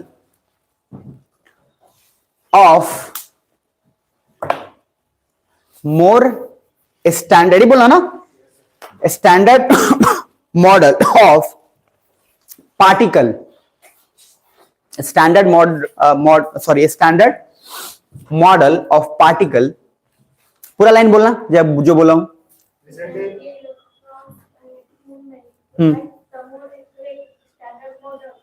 of particles, हाँ इतना लिख लेना। विच इज, इसके आगे लिखना which is best record, which is best record than 14 years ago, which is best record than 14 years ago। ठीक है, बस इतना इसमें रखना। बाकी देखो भैया नहीं जिसमें जाने वाले, ये अपने आप में समुंदर है मैग्नेटिक मोमेंट का। और सच बात ये भी है कि आपको उतना जरूरी भी नहीं है, सच बात ये है, जरूरी रहता तो मैं छोड़ता ही नहीं। पॉइंट ये है जहां जरूरी है वहां करवा ही दूंगा। तो इसके अंदर बहुत सारा, ये देख के मैंने बार बार बोला, बहुत सारा ऐसे टर्म्स आएंगे जो इसमें तो कम ही हालांकि दिया है, ठीक है। बाकी आप लोग पढ़े होंगे बहुत सारा, फ्रीक्वेंसी पढ़े हैं, फ्रीक्वेंसी वगैरह बहुत सारा चीज आप लोग पढ़े होंगे, ठीक है। उसमें एक ये वाला नाम है, ये नाम मैं अलग तरीके से रटा था, रुको कहां गया, ये वाला, ये नाम बड़े पॉपुलर है ये, ठीक है। मतलब ये जो पढ़ेंगे ना तो इसके अंदर पढ़ेंगे आप तो बड़ा इंटर रिलेटेड है। जैसे फिजिक्स में रोटेशन एक चैप्टर हुआ करता था, तो रोटेशन वही आदमी पढ़ सकता है जिसका पूरा का पूरा फिजिक्स क्लियर है बढ़िया से, तभी रोटेशन में मजा आएगा। नहीं तो रोटेशन जो है ना बर्बाद कर देगा आपको। रोटेशन देखने में हल्का लगेगा चैप्टर, लेकिन जो है बर्बाद कर देगा। इसलिए रोटेशन पढ़ने के पहले आपको सेंटर ऑफ मास बढ़िया से आना चाहिए, आपको लगभग फिजिक्स का सारा पार्ट आना चाहिए, तो रोटेशन आसान हो जाता है। तो इसीलिए रोटेशन सबसे अंतिम में पढ़ाया जाता है, जिसको नहीं है उसको नहीं समझ में आएगा। तो थोड़ा उसमें जाएंगे तो ज्यादा जिक्र उधर नहीं करेंगे। आते हैं नेक्स्ट, ये वाला डालिए हेडिंग, वेरी इंपॉर्टेंट, सागर परिक्रमा, बहुत इंपॉर्टेंट है सागर परिक्रमा।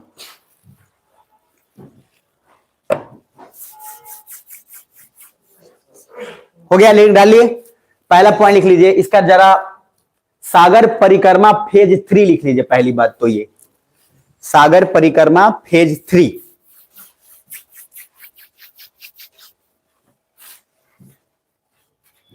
ठीक है जी। और इसका लिख लीजिए by the department of fisheries, तीनों डिपार्टमेंट का नाम लिख लीजिए। पहला एक तो मत्स्य जो है वो, उसके बाद ministry of fisheries, animal husbandry and dairy and national fisheries development board was started on this from Surat Gujarat. ये बहुत इंपॉर्टेंट है तीनों। ये डेट भले ना याद रहे 19 फरवरी 2023, लेकिन आपको ध्यान में ये डिपार्टमेंट और कहां से स्टार्ट हुआ है, सूरत गुजरात। और जब सूरत की बात हो तो इनका सूरत आपको जरूर देखना चाहिए, है ना। तो जैसे गुजरात का बात आता है ना, और गुजरात में जैसे कुछ पता चलता है कि गुजरात में एक नया विकास हुआ है, तो अधिकतर किसी को पता है क्या लगता है, वहां ना हुई तो कहां हुई, उहे के बारण। ये जो है ना इस तरीके का, भैया ऐसा कुछ नहीं है। एक प्रधानमंत्री सारे राज्य का होता है, और मातृभूमि से किसको लगाव नहीं है, मातृभूमि, समझ ना, अमृतकाल। तो जो है ये किसको लगाव नहीं होगा, तो इनको भी लगा होगा। आप खुद पीएम बनिएगा, हमारा दुर्भाग्य लगभग है कि बिहार का कोई आदमी अगर पीएम बन गया रहता तो अब तक सत्यानाश हो जाता कि कल्याण हो जाता। लेकिन सर देखिए अभी तक नीतीश बाबू जिंदाबाद, इसलिए हम बार बार बोल रहे हैं कि बनाइए आप लोग उनको ताकि कुछ करे हो, ठीक है ना। खैर चलिए, भगवान मालिक है। तो बिहार का कोई अगर प्रधानमंत्री बन जाए तो बिहार का सच में सर हो जाएगा बेड़ा पार। समझ में आ रहा है, अपना दुर्भाग्य है कि बिहार का आदमी जो है प्रधानमंत्री नहीं बना। राष्ट्रपति बिहार के खूब बनते हैं, चिंता मत करिए, राष्ट्रपति बिहार के लोग खूब बनते हैं। और ज्यादातर बिहार में जो राज्यपाल एक बार बन गया, उसका कहावत है कि एक बार न एक बार राष्ट्रपति बनिए जाएगा। तो अगर आपको राष्ट्रपति बनना है तो उसका पहला शब्द क्या है, बिहार का राज्यपाल बन जाइए, तो राष्ट्रपति जो है बन जाइएगा। अधिकतर लोग का इतिहास है, कुछ इतिहास ऐसा ही बन जाता है कोइंसिडेंस तरीके से। तो बिहार के प्रधानमंत्री अगर कोई लीडर अच्छा दिख रहा हो तो उसको बनाने की कोशिश करिए, तो हो जाए, और नहीं तब तक इंतजार करिए। बुझा रहा है? तब तक हम जब आएंगे ना उसके बाद बनवाइएगा। समझ में आ रहा है? कुछ वेट करिए, तब तक वेट करने में टाइम लगेगा। अभी एक नया आ रहा है कैंडिडेट, पीके का नाम जानते हैं ना आप लोग? हाँ, बेचारे फ्लॉप जा रहे हैं। मतलब चांस तो रहता ही है, किसके चांस नहीं रहता है। सबसे ज्यादा चांस था इधर एजी का, सॉरी एके। एके के बाद आए पीके। एके कौन है? अरविंद केजरीवाल। समझते नहीं आप लोग? तो एके के बाद कौन है? पीके। और पीके के बाद जो है एनके। एनके कौन है? नीतीश कुमार। इनको कैसे भूल गए आप? तो ये सब लोग जो है, बहुत सारे लोग लाइन में हैं कि बनेंगे बनेंगे। सबसे पहला लाइन में थे एके। तो बीजेपी वाला इनको बोला एके तुम साइड हो जाओ। इसको जेल में भेजने का प्रोग्राम सेट कर लिया गया। अब जेल में से मान लो जेल जाने से पहले चिल्ला रहा है कि बीजेपी को पता है कि हम कैंपेनिंग करेंगे, इसलिए इलेक्शन से पहले हमको इधर ढा दे रहा है। क्योंकि एक्चुअली सच बात वो भी है, क्योंकि अगर इसने अगर कैंपेनिंग किया तो मामला जो है उगल पड़ जाएगा। और सच बात यही है कि अरविंद केजरीवाल के कंट्रीब्यूशन सबसे बड़ा है, जो लेबर क्लास है ना उसको उठाने में बहुत बड़ा इसका कंट्रीब्यूशन है। कुछ बुझा रहा है? इधर सुन पा रहे हो? इसने मजदूर का आय लगभग ठीक ठाक लेवल पर दिल्ली में बढ़ा दिया। जैसे अगर महीने की बात करना है, ध्यान से समझना, तो पूरा कोई मजदूर जो है महीने में 6500 5500 कमा रहा होगा, लेकिन दिल्ली में एक मजदूर लगभग महीने का ठीक ठाक लेवल पे 15 से 20,000 25,000 कमा लेता है। अब यूपी में कम है दिहाड़ी, हरियाणा में कम है, उधर मध्य प्रदेश सब में कम है, और दिल्ली में क्या है? ज्यादा है। तो अधिकतर जो आप मुझे बताइए, जब मजदूर का सैलरी बढ़ेगा तो घाटा क्या? कंपनी वाला जो मालिक है उसको बेकार फील होगा। क्योंकि मैंने बार बार बोला है कि इस दुनिया में कभी भी शोषित कोई वर्ग अगर होगा तो मजदूरी होगा, क्योंकि प्रॉफिट कमाने के लिए दूसरा कोई रास्ता नहीं है कंपनी वालों के पास। क्योंकि इधर देखो ध्यान से, मैंने बताया था ना एक बार कि जो प्रोडक्ट का डिमांड है वो प्रोडक्ट उतना ही नहीं खरीदेगा हर कंपनी वाला। वो कम बेस कहां कर सकता है? मजदूर के सैलरी में घटा बढ़ाकर अपना प्रॉफिट बढ़ा सकता है। तो अरविंद केजरीवाल ने इतना ना बढ़ा दिया कि अरविंद केजरीवाल के विरोध में सारे कैपिटलिस्ट वाले हो गए, सारे पूंजीवाद लोग, कंपनी विरोधी, और बोला कि हम दिल्ली से अपना फैक्ट्री हटा लेंगे। अरविंद केजरीवाल बोला हटा लो। उसके पीछे कारण यह था कि अरविंद केजरीवाल का सिंपल स्टेटमेंट था कि यार अगर सब वर्ग जो पहले से इतना कमाया है और एक मजदूर वर्ग को अगर मौका मिल रहा है तो इसमें बुराई क्या है? रिच वाले को क्यों पेट में गुड़गुड़ाहट हो रहा है? क्योंकि उसको भी कमाना, तो उससे उसका स्टैंडर्ड ऑफ लिविंग तो बढ़ जाए। जब उसका समाज में बढ़ेगा तभी तो। आप मुझे बताइए, तो नैतिक रूप से क्या इसका बढ़ना ठीक है कि बेकार है? ठीक है। तो इस वजह से अधिकतर राज्यों को चिंता हो जाता है। तो अरविंद केजरीवाल इसलिए कर पाता है क्योंकि सर आईएएस है, ऑलरेडी आईएएस ऑफिसर रहा है, तब रिजाइन करके कांड किया है, तो वो सोच पाएगा गरीब को। इसलिए आईएएस में एक सबसे खास बात हो जाता है कि सहानुभूति हो जाता है गरीब मजदूर और इनके प्रति, हो ही जाएगा वो अगर सीरियसली पढ़ा है तो। वो कभी भी नेता आदमी नहीं हो सकता है, वो डिपेंड करता है कि किस हालातों से बना है। कुछ समझ में आ रहा है? इसीलिए जब इस तरीके का कांड हो तो दिमाग में रखिएगा। तो सर सागर परिक्रमा फेज 3 याद रहेगा? तो कोशिश करिए कि जो है बिहार के कौन किसको बनाना है पीएम, कोई बिहार के बने तो भला हो, उसका फायदा होता है। अब देखिए कब तक क्या होता है भगवान जाने, लेकिन सर लड़ते रहना है। कुछ हमारे पास नहीं है लेकिन सोच तो बड़ा रखना ही है, कुछ ना कुछ हो ही जाएगा, क्या चिंता करते हैं। तो सर गुजरात से स्टार्ट हुआ कि महाराष्ट्र से? गुजरात से, दिमाग में रखिएगा। अब सागर परिक्रमा सोचो, रटो मत, कॉमन सेंस से सोचो। सागर परिक्रमा जैसे आप भगवान का परिक्रमा करते हैं, कुछ लोग भाग्यवान का भी परिक्रमा करते हैं, अब उसी तरीके से सागर का परिक्रमा कर रहे हैं। तो पूरे सागर जितना सारे इंडिया में है उसका एक प्री प्लान्ड लेखा जोखा तैयार किया गया कि पूरा नेवी डिपार्टमेंट जाएगा और वो बताएगा मछलियों के बारे में, मछली पालन के बारे में, उसके पैसे, उसके एक्सपोर्ट के बारे में, इंपोर्ट के बारे में, ताकि लोगों को पता चले। कुछ बुझा रहा है? और उससे धीरे धीरे मछली पालन का क्या होगा? डेवलपमेंट। अब आप मुझे बताइए, सागर परिक्रमा अगर आपसे कोई पूछता है कॉमन सेंस का बात कि क्यों चलाया जा रहा होगा, इसलिए क्योंकि इंडिया को यह बात पता है कि फिशरीज में अपन लोग ठीक हैं और हमारे यहां से मछली डिपार्टमेंट खूब ज्यादा एक्सपोर्ट कर रहा है, उसके कारण फायदा हो रहा है, तभी तो हमें करेंगे। नहीं तो जब पैसा ही नहीं आएगा तो काहे के लिए इतना परिक्रमा करेंगे? कुछ बुझा रहा है? भगवान का परिक्रमा काहे करते हैं आप? भगवान की परिक्रमा दो कारण से करते हैं। एक, जब सुंदर कन्याएं परिक्रमा कर रही होती है तो लड़कों से भी चल जाता है प्रसादी लेके 108 को परिक्रमा करने, और 108 के जगह पे 416 पर परिक्रमा कर लेता है। समझ में आ रहा है? पापा भी देख रहे होते, कह लो बेटा परिक्रमा, उसके बाद हम परिक्रमा कराएं।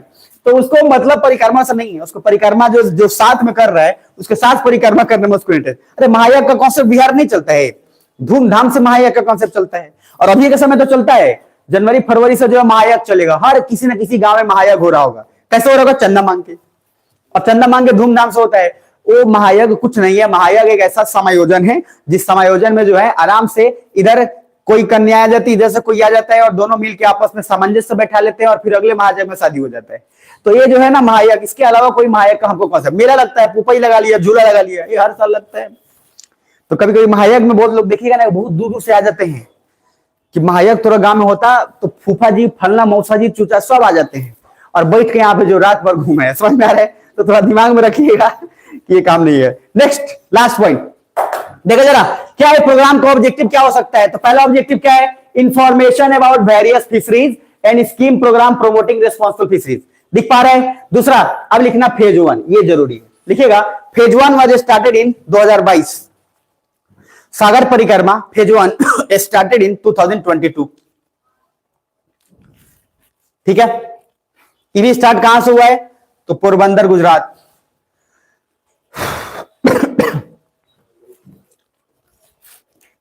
केसीसी जानते हैं आप लोग? किसान क्रेडिट कार्ड। और किसान क्रेडिट कार्ड जो है वे distributed to the fisher and fish farmer. तो उन लोगों को किसान क्रेडिट कार्ड दिया गया कि उससे जो है वो लोग, केसीसी लोन होता है, लोन है ना, जो किसान आराम से ले सकता है बहुत कम ब्याज दर में, और उसको फिर सालाना या साल के बाद उसको चुकाना है, या लगभग बहुत कम, मतलब बहुत कम ब्याज दर पर उसको मिल जाता है। अलग अलग उसके स्कीम्स होते हैं। तो ये सब कुछ पहले फेज में फिशरीज और ये सब लोगों को केसीसी दिया गया। यहां तक क्लियर है? दूसरा, it was also declare that Satpati fish market, very important, would be inaugurated according to the state of the art standard. Satpati fish market, जहां पे पूरा दुनिया का वर्ल्ड क्लास मछली पालन के लिए टेक्नोलॉजी होगा, और कोई भी आदमी वहां पर जाकर कभी भी, अब भैया मछली आप मार लिए लेकिन मछली बिका नहीं, तो मछली का सड़ने का भी तो खतरा है, क्योंकि मछली तो ऐसा नहीं है कि सालों ज्यादा रह जाएगा। तो उसके लिए अगर हमारे पास टेक्नोलॉजी हो तो चीजें आसान हो जाएंगी। तो उसके लिए सतपति फिश मार्केट बहुत इंपॉर्टेंट है, हाईलाइट कर लेना, जिसके लिए बोला गया स्टेट ऑफ द आर्ट। जहां भी शब्द है स्टेट ऑफ द आर्ट, इसका मतलब है कि वर्ल्ड क्लास फैसिलिटीज मिलेगा। स्टेट ऑफ द आर्ट का मतलब है पूरा दुनिया का सबसे बेहतरीन फैसिलिटी एक तरह से आपको मिलेगा, टेक्नोलॉजी से लेकर सब कुछ। तो याद रहे तो ठीक है। व्हाट इज सागर परिक्रमा? तो सागर परिक्रमा भी बताएंगे नहीं, ये पहले बता दिया आपको, घूमने का है, बाकी बताने का है। कुछ डेटा आपके अकॉर्डिंग है, यहां देखिए। India is the 4th largest exporter of the fish in the world. ये पॉइंट लिख लो। तो India is the 4th largest exporter of the fish in the world, और ये लगभग मछली उत्पादन में दूसरे नंबर पे है पूरे विश्व में। मछली उत्पादन में दूसरे नंबर पे है। तो जब हमारा इससे इतना बेनिफिट हो रहा है तो हम इसको बढ़ावा तो देना ही चाहिए। और अभी कहीं समय शायद होता है जिसमें पोखरा उखरा मराता है ना, अभी कहीं समय होता है, और हर दिन जो है लोग एकदम धूमधाम से जो काम, बहुत लोग का पोखरा उखरा होता है। तो पोखरा उखरा होता है तो उस पोखरा में इसी समय पे दे दिया जाता है, और उसके बाद वो लोग मार के देते हैं, कुछ बेचते हैं, अपना प्रॉफिट कमाते हैं। तो मछली पालन ठीक ठाक है, ठीक है। उसके बाद India rank first in the inland capture fish production and 3rd overall fish production in the world. Inland मतलब इंडिया के अंदर हम लोग जितना भी है उसके तहत अंदर जितना हम प्रोडक्शन करते हैं, मतलब अपना अपना एक तरह से पोखरा बना के मछली पालन करके उसमें फर्स्ट रैंक पे आते हैं। बाकी ओवरऑल सारा प्रोडक्शन में 3rd रैंक ये अलग लेवल पे है। दूसरा है एक सबसे इंपॉर्टेंट, वो है प्रधानमंत्री मत्स्य संपदा योजना। ये हमेशा न्यूज में रहता है। मत्स्य मतलब क्या होता है? मछली। तो प्रधानमंत्री मत्स्य संपदा योजना, इसके तहत बहुत सारी चीजें दी गई, रियायत भी दी गई है मछुआरों को, और अलग अलग। अच्छा, ये पाक स्टेट है, आपको पता है ना?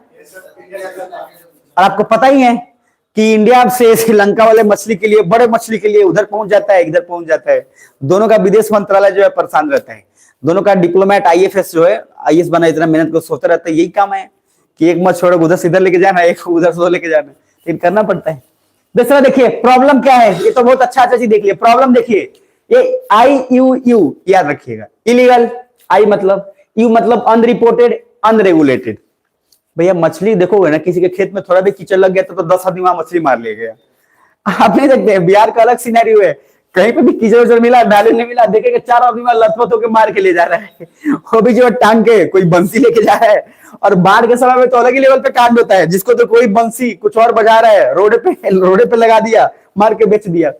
तो मछली जो है धूमधाम से इंडिया में बिक जाता है। खैर, हमारे पास इंफ्रास्ट्रक्चर का भी कमी है, धूमधाम से कमी है। कहां पता है, सड़ गया तो सड़ गया। एक समय ऐसा आया था, बाढ़ आया था, और उस समय पूरे लगभग सब किसी के द्वार पे बड़ा बड़ा मछली एकदम फ्लो कर रहा है, और जो मछली खाने वाले हो कर रहे हैं, भगवान बहुत बढ़िया, समझ में आ रहा है, सब्जी की जगह पूरा मछली चल रहा है। मतलब इस तरीके का कांड हो जाता है, ये ध्यान रखिए। बाकी क्लाइमेट चेंज में बहुत असर पड़ता है। उसके बाद ट्रांसपोर्टेशन वगैरह हमारे पास कुछ उतना है नहीं, तो ये हम कर सकें उसके लिए काम मत्स्य संपदा योजना में चल रहा है। बाकी और भी चीजें लास्ट आज के लिए वेरी इंपॉर्टेंट, खिलाड़ी फाइंडिंग्स बहुत इंपॉर्टेंट, ये आर्ट एंड कल्चर में क्वेश्चन ही बनता है और आएगा। संगम काल से इसका जो है नाता है। तो खिलाड़ी फाइंडिंग ने क्या फाइंड किया है जरा देखिए। एएसआई दिख रहा है, आर्कियोलॉजिकल सर्वे ऑफ इंडिया। इसने जो है एक डिटेल रिपोर्ट सौंपा है जिसमें बताया है कि first 2 phases of the digging at the Sangam era site and their significance. तो वहां पे कुछ वैसा बोला गया, देखो इसमें ने कुछ ऐसा लाया गया जिसके बारे में बोला गया कि यहां कुछ सिंधु घाटी सभ्यता से मिलता जुलता चीजें मिला गया। हालांकि आगे चलकर इस बात को प्रूफ नहीं कर पाया लोग, वो लगा कि नहीं ये बेकार, लेकिन शुरुआत में लगा कि सिंधु घाटी सभ्यता से कुछ रिश्ता नाता है इसका। तो खिलाड़ी फाइंडिंग पहले लिख लो और कहां हुआ कैसा हुआ उसका थोड़ा थोड़ा शॉर्ट नोट्स डिटेल बना लो, आगे हो जाएगा। तो पहले लिखो तमिलनाडु, लिखेगा खिलाड़ी ये वाला ये लिख लो, ये ठीक है। Sivaganga district in south Tamil Nadu, वहां पे कुछ खुदाई करी गई और उसमें बताया गया वहां से कि भैया कुछ वैसे चीजें मिली हैं जो सिमिलैरिटीज रखता है आईवीसी से, इंडस वैली सभ्यता से, लेकिन बाद में उस बात को प्रूफ नहीं कर पाया गया। तो पहला चीज लिख लीजिए, कहां मिला है? तमिलनाडु मिला है। कहां मिला है? हाँ, मतलब उस टाइम पीरियड के अकॉर्डिंग डिग करने के बाद कि उसी टाइम पीरियड से मिला और उसका फीचर्स अनुमान लगाया जा रहा था कि सिंधु घाटी सभ्यता की तरफ से मिलेगा। ठीक है जी, चलो। तो उसमें बहुत सारी चीजें थी। देखो अब इसमें एक वर्ड है यहां पे, गोल्ड और ornaments, copper articles, semi precious stone, shell bangle, ivory bangles, ये सब कुछ मिले। ये मिलने का नहीं बल्कि किसी हद को मैंने जैसे पढ़ाया था, हर काल का कुछ फेवरेट चीज होता है। अब किसी काल में गोल्ड मिला, किसी में कॉपर मिला, कोई अलग अलग चीज मिला, तो ये जो है कुछ सिमिलैरिटीज बोला गया। आप बस इतना याद रखना कि खिलाड़ी जो है वो शिवगंगा डिस्ट्रिक्ट तमिलनाडु में हुआ है और ये चीज इसके बारे में बोला गया कि मदुरई से ज्यादा दूर है भी नहीं। कुछ चीजें इसमें सिमिलैरिटीज बोला गया था इंडस वैली सिविलाइजेशन की, लेकिन बाद में बेकार हो गया। यहां लिखा हुआ है what was the controversy surrounding Keeladi. Controversy क्या हुआ? पहला, after report of possible link with Indus Valley civilisation, दिख रहा है there was no significant finding. पहले बोला गया था कि कुछ सिंधु घाटी सभ्यता की तरह यहां पे चीजें मिलता जुलता है, लेकिन बाद में ये उस तरीके का कोई भी चीज नहीं मिला। जब तीसरी बार भी हुई डिगिंग, खुदाई की गई, तब भी कुछ नहीं मिला, which was seen as an attempt to play down the excavation finding। तो हम लोग उसी आस में कर रहे थे कि कुछ मिल जाएगा जो ऐतिहासिक हो जाएगा, बट फाइनली वो चीज वैसा नहीं हुआ। तो सर इसका जो है लिंकेज इसका कहां से है? तो एक तो लिंकेज इसका संगम एज से है, समझ में आ रहा है। अब एक संगम काल से उसका लिंकेज याद रहे तो ठीक है, लेकिन इसको लिख लीजिए कुलाड़ी जो है, लिखिएगा Tamil Nadu, it has some linkages with Sangam age. Next heading very important, India contribute 15% of global growth in 2023। और कौन बोल रहा है? आईएमएफ। आईएमएफ ने बोला खुद से कि दुनिया में जो डेवलपमेंट होगा उसका 15% हिस्सा, उसका जिम्मेदारी इंडिया की वजह से डेवलपमेंट होगा। ये बहुत बड़ा स्टेटमेंट था। तो according to International Monetary Fund, India will alone, अकेले 15% of the global growth contribute करेगा और वो जो है bright spot in the world economy में इंडिया आकर बढ़ेगा। तो ये आईएमएफ का स्टेटमेंट है। तो आईएमएफ का स्टेटमेंट अपने आप में मायने रखता है और सच बात है कि जेन्युइन ये लोग बात बोले थे। हालांकि कुछ प्रॉब्लम हुआ, बट आप फिर भी दिमाग में रखिएगा कि लोग ऐसा मानते हैं कि डेवलपमेंट होगा। अब इसके अलावा ये कुछ पॉइंट है कि इंडिया का मिशन क्या है फ्यूचर के लिए। तो ये तो चीज आपको पता है, सोशल, सस्टेनेबल, सॉलिड, शेयर्ड। अच्छा ये देखो शेयर्ड शब्द, सोशल शब्द, ये सब इंडिया पे बड़े लागू है। मैंने बोला India we are the emotional countries. तो हम लोग ना बहुत सारी चीजें जो है अकेले नहीं करते, हम लोग सबको मतलब सबको साथ लेकर चलने में विश्वास करते हैं। तो आप जहां पे भी हैं देख के खुद से भी लिख सकते हैं, कोई बड़ा चीज नहीं। इसको आप एक बार रीड कर लीजिएगा, ठीक है। नेक्स्ट हेडिंग डालिए बायोडाइवर्सिटी, ये मैं करा दिया हूं, बीबीएनजे कराया हूं मैं। अब ये पॉइंट डालिए, ये इंपॉर्टेंट है, ये तो आप इसमें फंसेंगे। लिखिए corrupt practice under RP act 1951।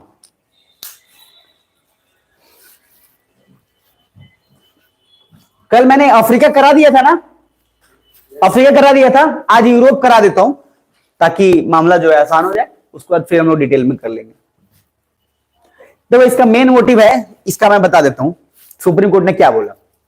Supreme court ने कहा कि कोई नेता आदमी या कोई ऐसा कैंडिडेट जो इलेक्शन लड़ा हो और अपना क्वालिफिकेशन गलत बताया हो, जैसे अंगूठा छाप था और बोल दिया कि हम ग्रेजुएशन पास हैं, तो पॉसिबल है कि नहीं है कि कोई आदमी ग्रेजुएशन किया और अंगूठा छापा? पॉसिबल, पूरा पॉसिबिलिटीज है। खासकर जब ऐसा एजुकेशन सिस्टम रहे तो और पॉसिबिलिटीज है। सोचिए, इंडिया में हर किसी के पास लगभग ड्राइविंग लाइसेंस है, गवर्नमेंट रिपोर्ट भी देती है, उसके बावजूद भी इंडिया में सबसे ज्यादा मौत रोड एक्सीडेंट से हुआ है। तो सोचने वाली बात तो है, घर बैठे लड़का लोग को घर पहुंचा दिया जा रहा है ड्राइविंग लाइसेंस, 5,000 रुपया दो, घर बैठे ड्राइविंग लाइसेंस पाओ। कुछ बुझा रहे? और जैसे ही घर पे लाइसेंस आ गया, चिंता फिक्र छोड़, उसके बाद जाओ, लाइसेंस आ गया हो तो आपको लाइसेंस मिल गया, जाकर ठोकते रहिए। समझ में? आप जाइए रोड पर, टेंशन ही मत लीजिए, जो मिले उड़ा दीजिए, कोई झंझट नहीं। अभी के समय में ऐसे भी लोगों का मौत जो है बिल्कुल सस्ता हो गया है, जहां मन मिले वहां। इसी वजह से देखिए, कहीं अधिकतर युवा लोग जो है छिटा मिलेगा, कहीं कोनो चौराहे पे मिलेगा, कोनो बाईपास पे मिलेगा, कोनो हाईवे पे मिलेगा, और सब 18, 20, 21 सब एज उतने में। तो लॉजिक क्या है कि ड्राइविंग लाइसेंस का जिस तरह से बात बोला जाता है ना, कि होने के बावजूद भी गाड़ी चलाना नहीं आता, बताइए वो गाड़ी ऐसे चला रहा है, वो पता कब चलता है गाड़ी चलाना? जो रोड पे तो कौन चला लेगा, जब गाड़ी चलाना तब होता है। स्पेशली अच्छा खासा है, इंडिया में टेस्ट के लिए 2-3 बहुत अच्छी चीज बना है।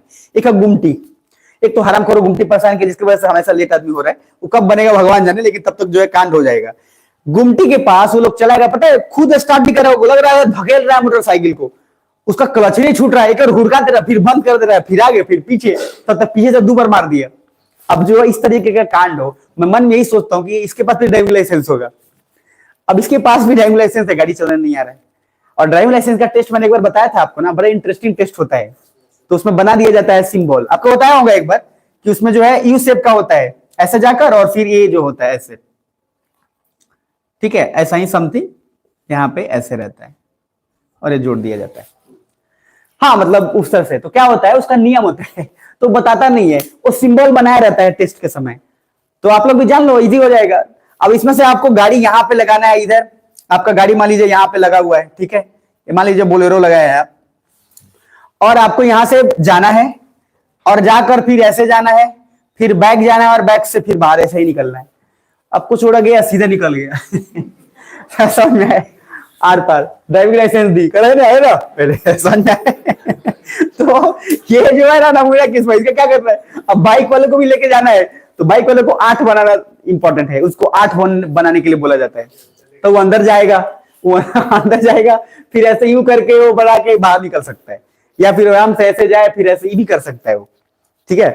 तो ये जो टेस्टिंग है कार का, कितना बेहतरीन है, देखो कितना अच्छा दिमाग लगाया। फ्रंट वाले भी आइडिया लगा लिया, एक लिमिटेशन दे दिया गया कि इतना ही लिमिट के अंदर जाना है, और वो अंदर जाकर आप इस तरीके से बाएं करोगे कि आप उतना ही में उसको, उतना ही स्पेस होता है कि आप सिर्फ बाएं कर सकते हो, लाइन के क्रॉस जाना नहीं है। और आप बैक कर लोगे, यानी कि बैक करना भी वो टेस्ट कर लिया आपसे, और बैक कर फिर एक ही बार में आना ही नहीं कि गए बैक करे जा रहे हैं, तरी एक बार में जाना है, उस तरीके से फिर बैक करिए, फिर मुड़ा के निकल जाइए।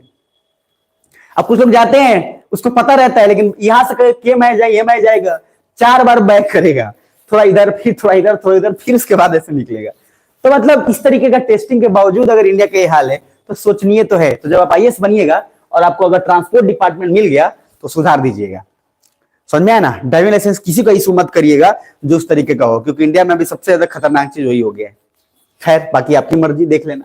तो सर ये पॉइंट जो है बोला गया सिंपल, कि अब सुप्रीम कोर्ट ने बोला कि कोई आदमी अगर अपना गलत इंफॉर्मेशन देता है एजुकेशन का, तो करप्शन नहीं है, उसको करप्ट नहीं कहा जाएगा। कुछ बुझा रहा है? सुप्रीम कोर्ट ने लॉजिक दिया, इसलिए क्योंकि कोई आदमी जब किसी को वोट दिया, तो उसका कैटेगरी या उसका क्राइटेरिया एजुकेशन का कॉन्स्टिट्यूशन में है ही नहीं। कुछ बुझा रहा है? क्योंकि वोट देने का क्राइटेरिया एजुकेशन रहता, तब तो जितने भी नेता अभी हैं सब अभी जेल में रहते।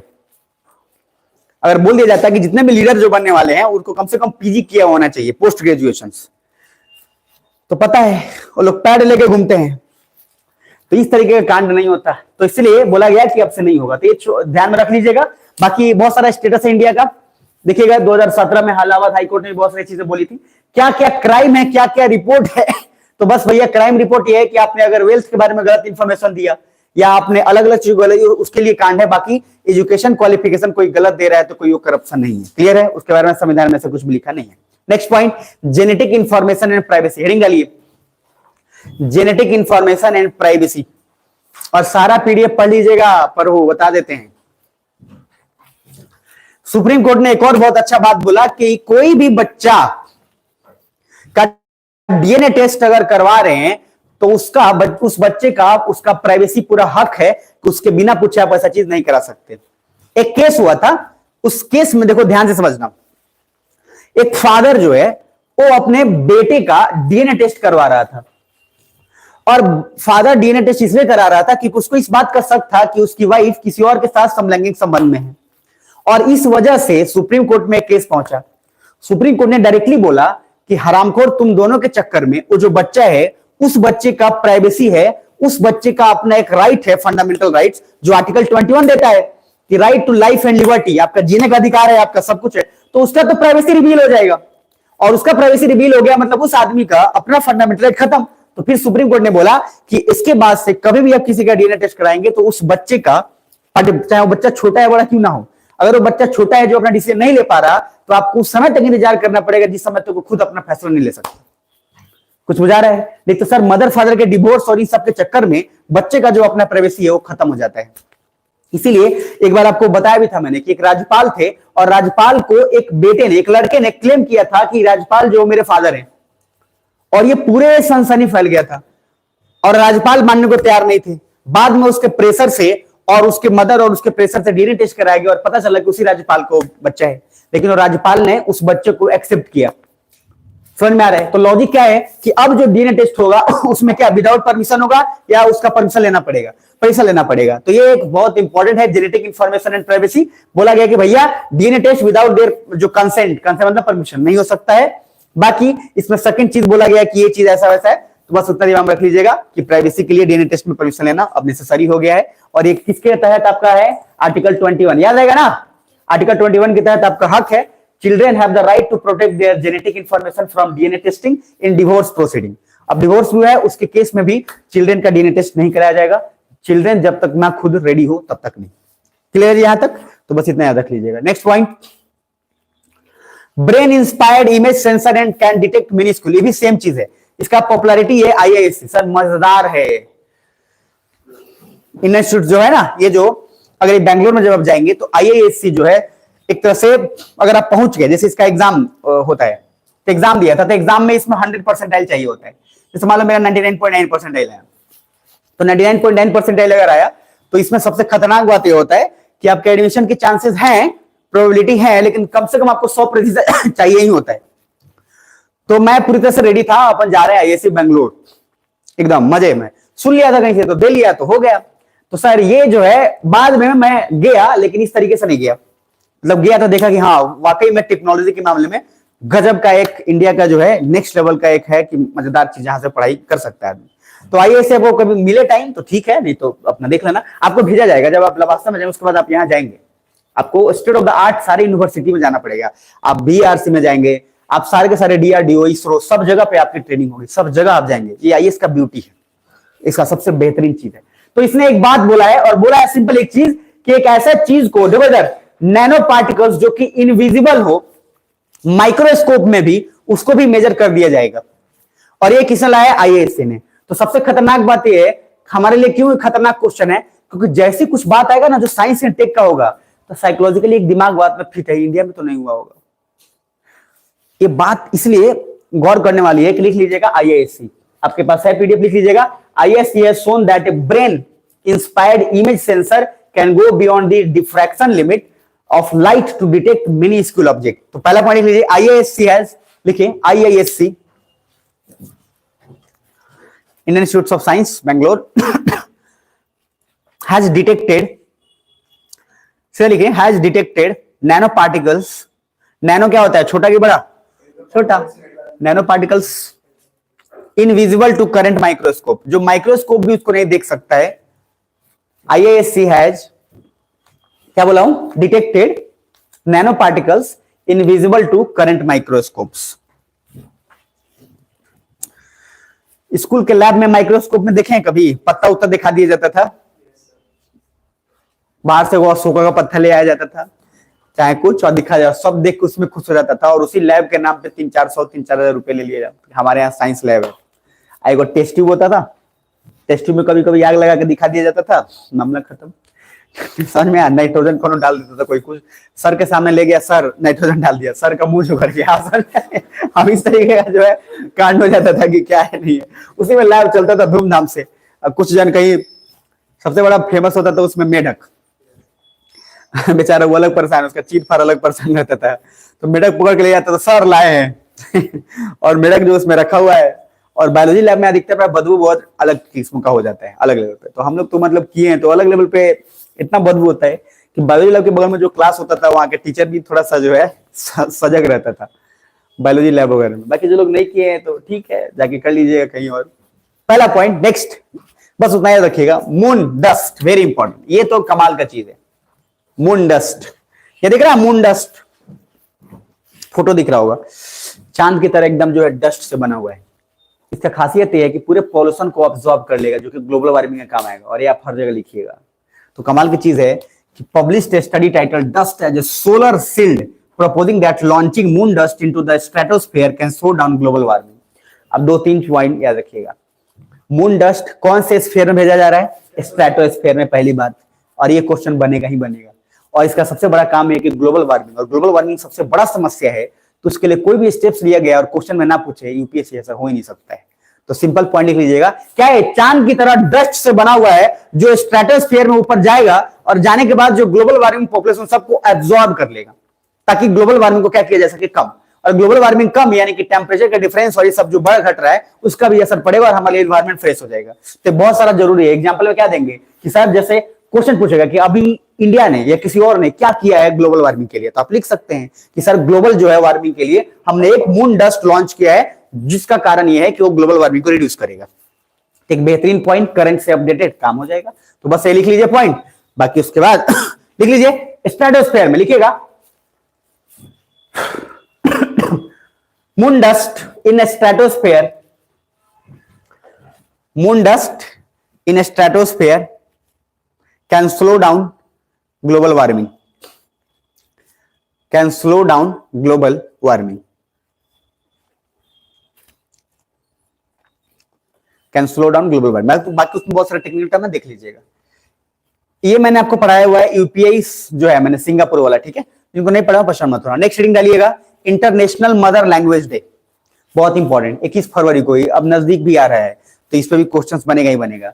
जिस दिन ये होता है उसी दिन लगभग यूपीएससी का फॉर्म का शायद आखिरी डेट होता है भरने का, ठीक है ना, आखिरी डेट, इसके बाद फॉर्म अपनी भर सकते हैं। तो इंटरनेशनल मदर डे में एक बड़ा गजब का एक सर्वे आया है, और सर्वे आया है कि इंडिया का जो कल्चर है और इंडिया में जो इतने सारे लैंग्वेजेस हैं वो बहुत कम हो गए हैं। अब लोग एक ही दो लैंग्वेज बोल रहा है, समझ में आ रहे हैं? तो ये अच्छा चीज है कि बुरा चीज है?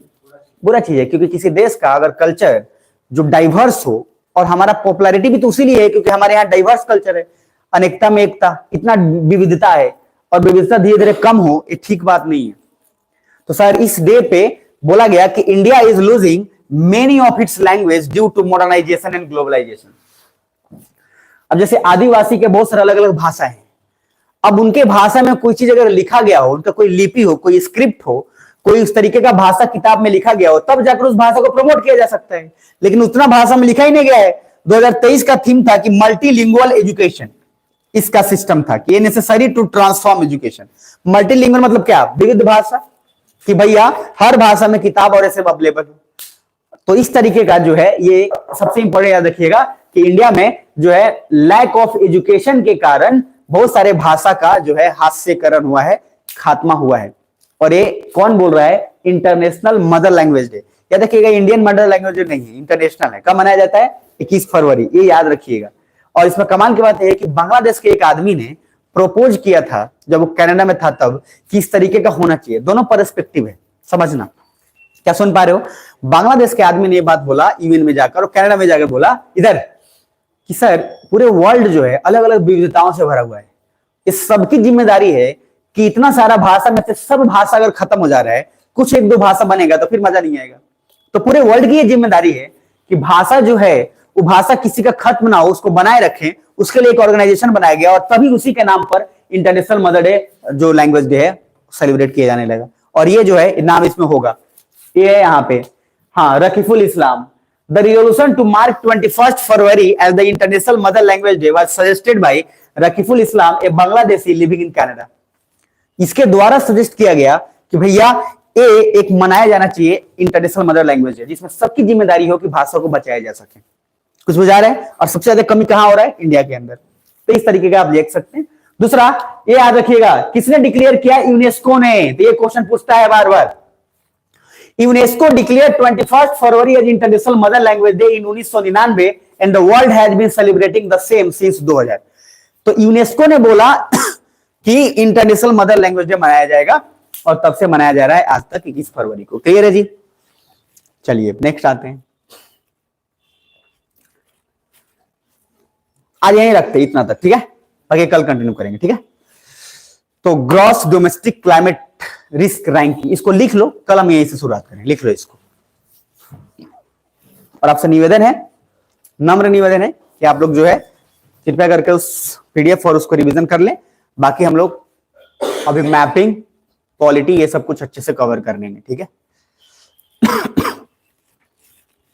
फिर 7-8 दिन के बाद, 10 दिन के बाद हम लोग इस पे आएंगे। देख लिए, कल यहीं से शुरुआत करेंगे इसका, ठीक है? बहुत बहुत इंपॉर्टेंट है, ये भी बहुत इंपॉर्टेंट है। कल 3-4 चीजें बड़ी जरूरी है, कल कर लेंगे इसको। इस सारा बहुत हॉट टॉपिक है, रसिया और इंडिया का, वहां पे रुपी और एक्सचेंज की बात की गई है। तो कल हम पूरा अच्छे से देखेंगे, कल का इंपॉर्टेंट टॉपिक होगा, ठीक है? चलिए, तो क्या क्या पढ़े निकालिए। आज जो टॉपिक पढ़े उसको देख लीजिए। फर्स्ट, सबसे पहला, हाँ, तो 18th EYC जो है आपका जयपुर में हुआ कि कहां हुआ? जयपुर में हुआ। और मेन किसके द्वारा हुआ? आरपीएफ के द्वारा, है ना? दूसरा पॉइंट जो है, जो काऊ में, जो ब्राजील जो है एक्सपोर्ट करता था बीफ चाइना को, चूंकि उसको बहुत प्रॉब्लम काऊ होने लगा तो उसको रोक दिया गया। आगे नेक्स्ट, हाँ, तो सर स्टार्ट और न्यू स्टार्ट याद रहेगा। स्टार्ट 1, उसके बाद न्यू स्टार्ट रसिया ने सस्पेंड किया, और जिसके कारण क्या असर पड़ा वो आपको पूरा कहानी पता है। नेक्स्ट, उसके बाद ब्लू फूड। तो ब्लू फूड आपको पता है कि समुद्र से रिलेटेड जितने भी फूड है वो काफी जो है न्यूट्रिएंट फुलफिल कर देते हैं जो बॉडी में प्रॉब्लम है, तो और एक बिजनेस के लिए, रेवेन्यू के लिए बहुत इंपॉर्टेंट है। नेक्स्ट,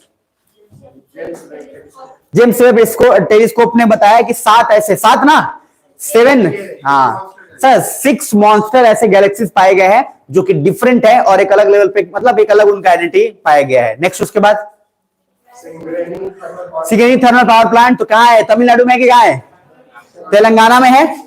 और उसके बाद इसका सबसे ब्यूटी चीज ये है कि जो इसका फ्लाइंग एश है, जो उसका राख है, उससे भी एनर्जी लगभग 100% कंज्यूम करके यूटिलाइज कर लेता है। तो थोड़ा दिमाग रखना है। और पहला पब्लिक कोल बेस्ड है, ये first public coal based thermal power plant है, तो थोड़ा ध्यान में रखना है। नेक्स्ट, उसके बाद वर्ल्ड बैंक। तो वर्ल्ड बैंक का डिटेल, वर्ल्ड बैंक एस्टैब्लिश 1944 में हुआ था। इसका पुराना नाम क्या? IBRD था, है ना, जो कंस्ट्रक्शन और ये सब का, और उसके बाद चेंज होगा। और वर्ल्ड बैंक का सबसे अच्छी बात है कि इस बार पहली बार इंडियन अमेरिकन अजय बांगरा, यही ना, ये जो है मिलकर पहली बार वो हेड ऑफ द बने हैं। किसी टॉप 2 फाइनेंशियल ऑर्गेनाइजेशन में पहली बार इंडियन अमेरिकन कोई आदमी उसका हेड बना है। नेक्स्ट, उसके बाद तो जो मैटरनल मोर्टेलिटी रेट है, मैंने बोला कि एक मदर जब अपने बच्चों को उसके बाद जो बर्थ देने के बाद डेथ हो जाता है, उसका संख्या बढ़ा है, और स्पेशली अफ्रीकन रीजन में, चार्ड ये सब वाले रीजन में, और इंडिया भी इससे पीछे नहीं है, तो इंडिया में भी इस चीज का सिलसिला ज्यादा बढ़ा है। और मैटरनिटी रेट की खासियत यह है कि क्या 100,000 डे वाला है या लाख पर होता है? तो पर लाख जो है लाइव बर्थ पे होता है। नेक्स्ट, उसके बाद IMF, हाँ, तो आपका जो उसके मतलब उसमें उसके बाद, इसके बाद वाला बताइए क्या है? इसके बाद वाला 1 ईयर ऑफ जो रसिया यूक्रेन, इसका आपको इंडिया का स्टैंड याद रहना चाहिए, स्टार्ट पॉलिसी याद रहना चाहिए, काम आसान हो जाएगा। नेक्स्ट पॉइंट, एक बोलो नहीं, हाँ 60% हाँ, तो 60% ऑफ जो वोटर है वो आधार से लिंक कर लिए वोटर आई कार्ड को। त्रिपुरा उसमें क्या है? 1 पे है। दूसरे पे लक्षद्वीप और मध्य प्रदेश है, दिमाग में रखिएगा। और उसका प्राइवेसी का खतरा उतरा है तो डिसएडवांटेज लिख सकते हैं। नेक्स्ट पॉइंट, आदि गंगा। तो आदि गंगा जो रिवर प्रोजेक्ट है उसमें सेम, उसको क्लीन करने के लिए प्रोसेस उसमें डाला गया, उसके लिए अलग अलग नमामि गंगे वगैरह भी स्कीम चला हुआ है, बस दिमाग में रखिएगा। नेक्स्ट पॉइंट, हाँ, तो सर जो आपको मैग्नेटिक मूवमेंट फाइंड करने के लिए उसको काफी एक्यूरेट प्रिसाइज मूवमेंट के लिए किया गया है, जो छोटे से छोटा मैग्नेटिक मूवमेंट को भी फाइंड आउट किया जा सकता है। नेक्स्ट पॉइंट, सागर परिक्रमा। सागर परिक्रमा आपको पता है फेज 3 चल रहा है कि फेज 1? फेज 3, और फेज 3 के अंदर आपको जो है अलग अलग लेवल पे पहचान और फिशरीज और इसको एक्सपोर्ट करने के लिए काम ज्यादा है किया गया है। नेक्स्ट उसके बाद हाँ, जो खिलाड़ी जो फाइंडिंग हुआ है, जो कहां हुआ है, तमिलनाडु के अंदर, और इसका बोला गया था कि सिंधु घाटी सभ्यता से ऐसा है, बट ऐसा कुछ नहीं है, इसका एक सबसे बड़ा जो है, बाकी इसका संगम काल से रिलेशन है या फिर आदिकाल से। नेक्स्ट पॉइंट, तो इंडिया जो ग्लोबल हेल्थ में 15% कंट्रीब्यूट करेगा, ऐसा आईएमएफ का कहना है। Next point, corrupt practice RPI का बोला गया कि कोई भी आदमी अगर गलत इंफॉर्मेशन अपने एजुकेशन क्वालिफिकेशन के लिए देता है तो उसको जो है करप्शन नहीं माना जाएगा। हो गया, आगे नेक्स्ट, जेनेटिक इन्फॉर्मेशन, तो कोई भी चाइल्ड के बिना परमिशन से जेनेटिक इन्फॉर्मेशन नहीं किया, उसके प्राइवेसी के अंदर आर्टिकल 21 उसको अलाउ करता है। नेक्स्ट, तो मून डस्ट मून डस्ट वाले में बोला ग्लोबल वार्मिंग को रिड्यूस करने के लिए, है ना, वो बताया गया है। एक और कोई बचा है, एक आने बोलो ना। हाँ, इंटरनेशनल मदर लैंग्वेज 21 फरवरी की 23 फरवरी 21 फरवरी, और एक किसके यूनेस्को के इशारे पे चलता है, और इसमें रकीबुल इस्लाम जो नाम है उन्होंने सजेस्ट किया था। इतना याद रखिए। क्लियर है यहां तक? तो आज हम लोग क्या यूरोप 15 मिनट में कर लें या फिर कल करें? कर लें, यूरोप हो जाएगा। जो लोग करना चाहते हैं हाथ खड़े करो। ठीक है, मन भी नहीं कर रहा तभी बगल करे उठा रहे।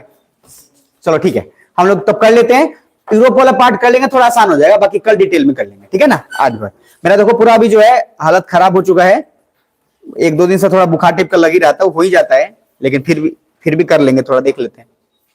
कितना 11 बज गया, सॉरी 11:30 हो गया, अच्छा 12 बज गया। ओ चलो कल ही करते हैं फिर, ठीक है, कल ही कवर करते हैं। 2 मिनट रुक जाओ, जब बोलेंगे तब जाना, 2 मिनट बस रुक जाओ, कुछ क्वेश्चन भी तो पूछ लें। बनता है कि नहीं बनता? बनता है।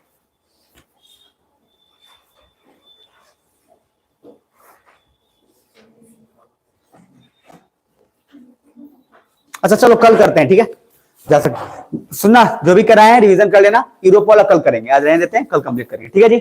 आप लोग से निवेदन है, प्लीज रिवीजन सीरियसली कर लीजिए, आपका काम आसान होगा। बाकी जब पॉलिटी वगैरह चलेगा तो आप आराम से उसको भी कंटिन्यू कर लीजिएगा। करंट अफेयर क्लास 1 या 2 दिन के बाद हम लोग जो है बंद करेंगे, और उसके बाद 7-8-10 दिन के बाद उसको हम लोग स्टार्ट करेंगे। तब तक आपकी जिम्मेदारी है कि आप अपना खत्म करें। क्लियर? चलिए कल मिलते हैं, कल कंटिन्यू करेंगे, ठीक है जी।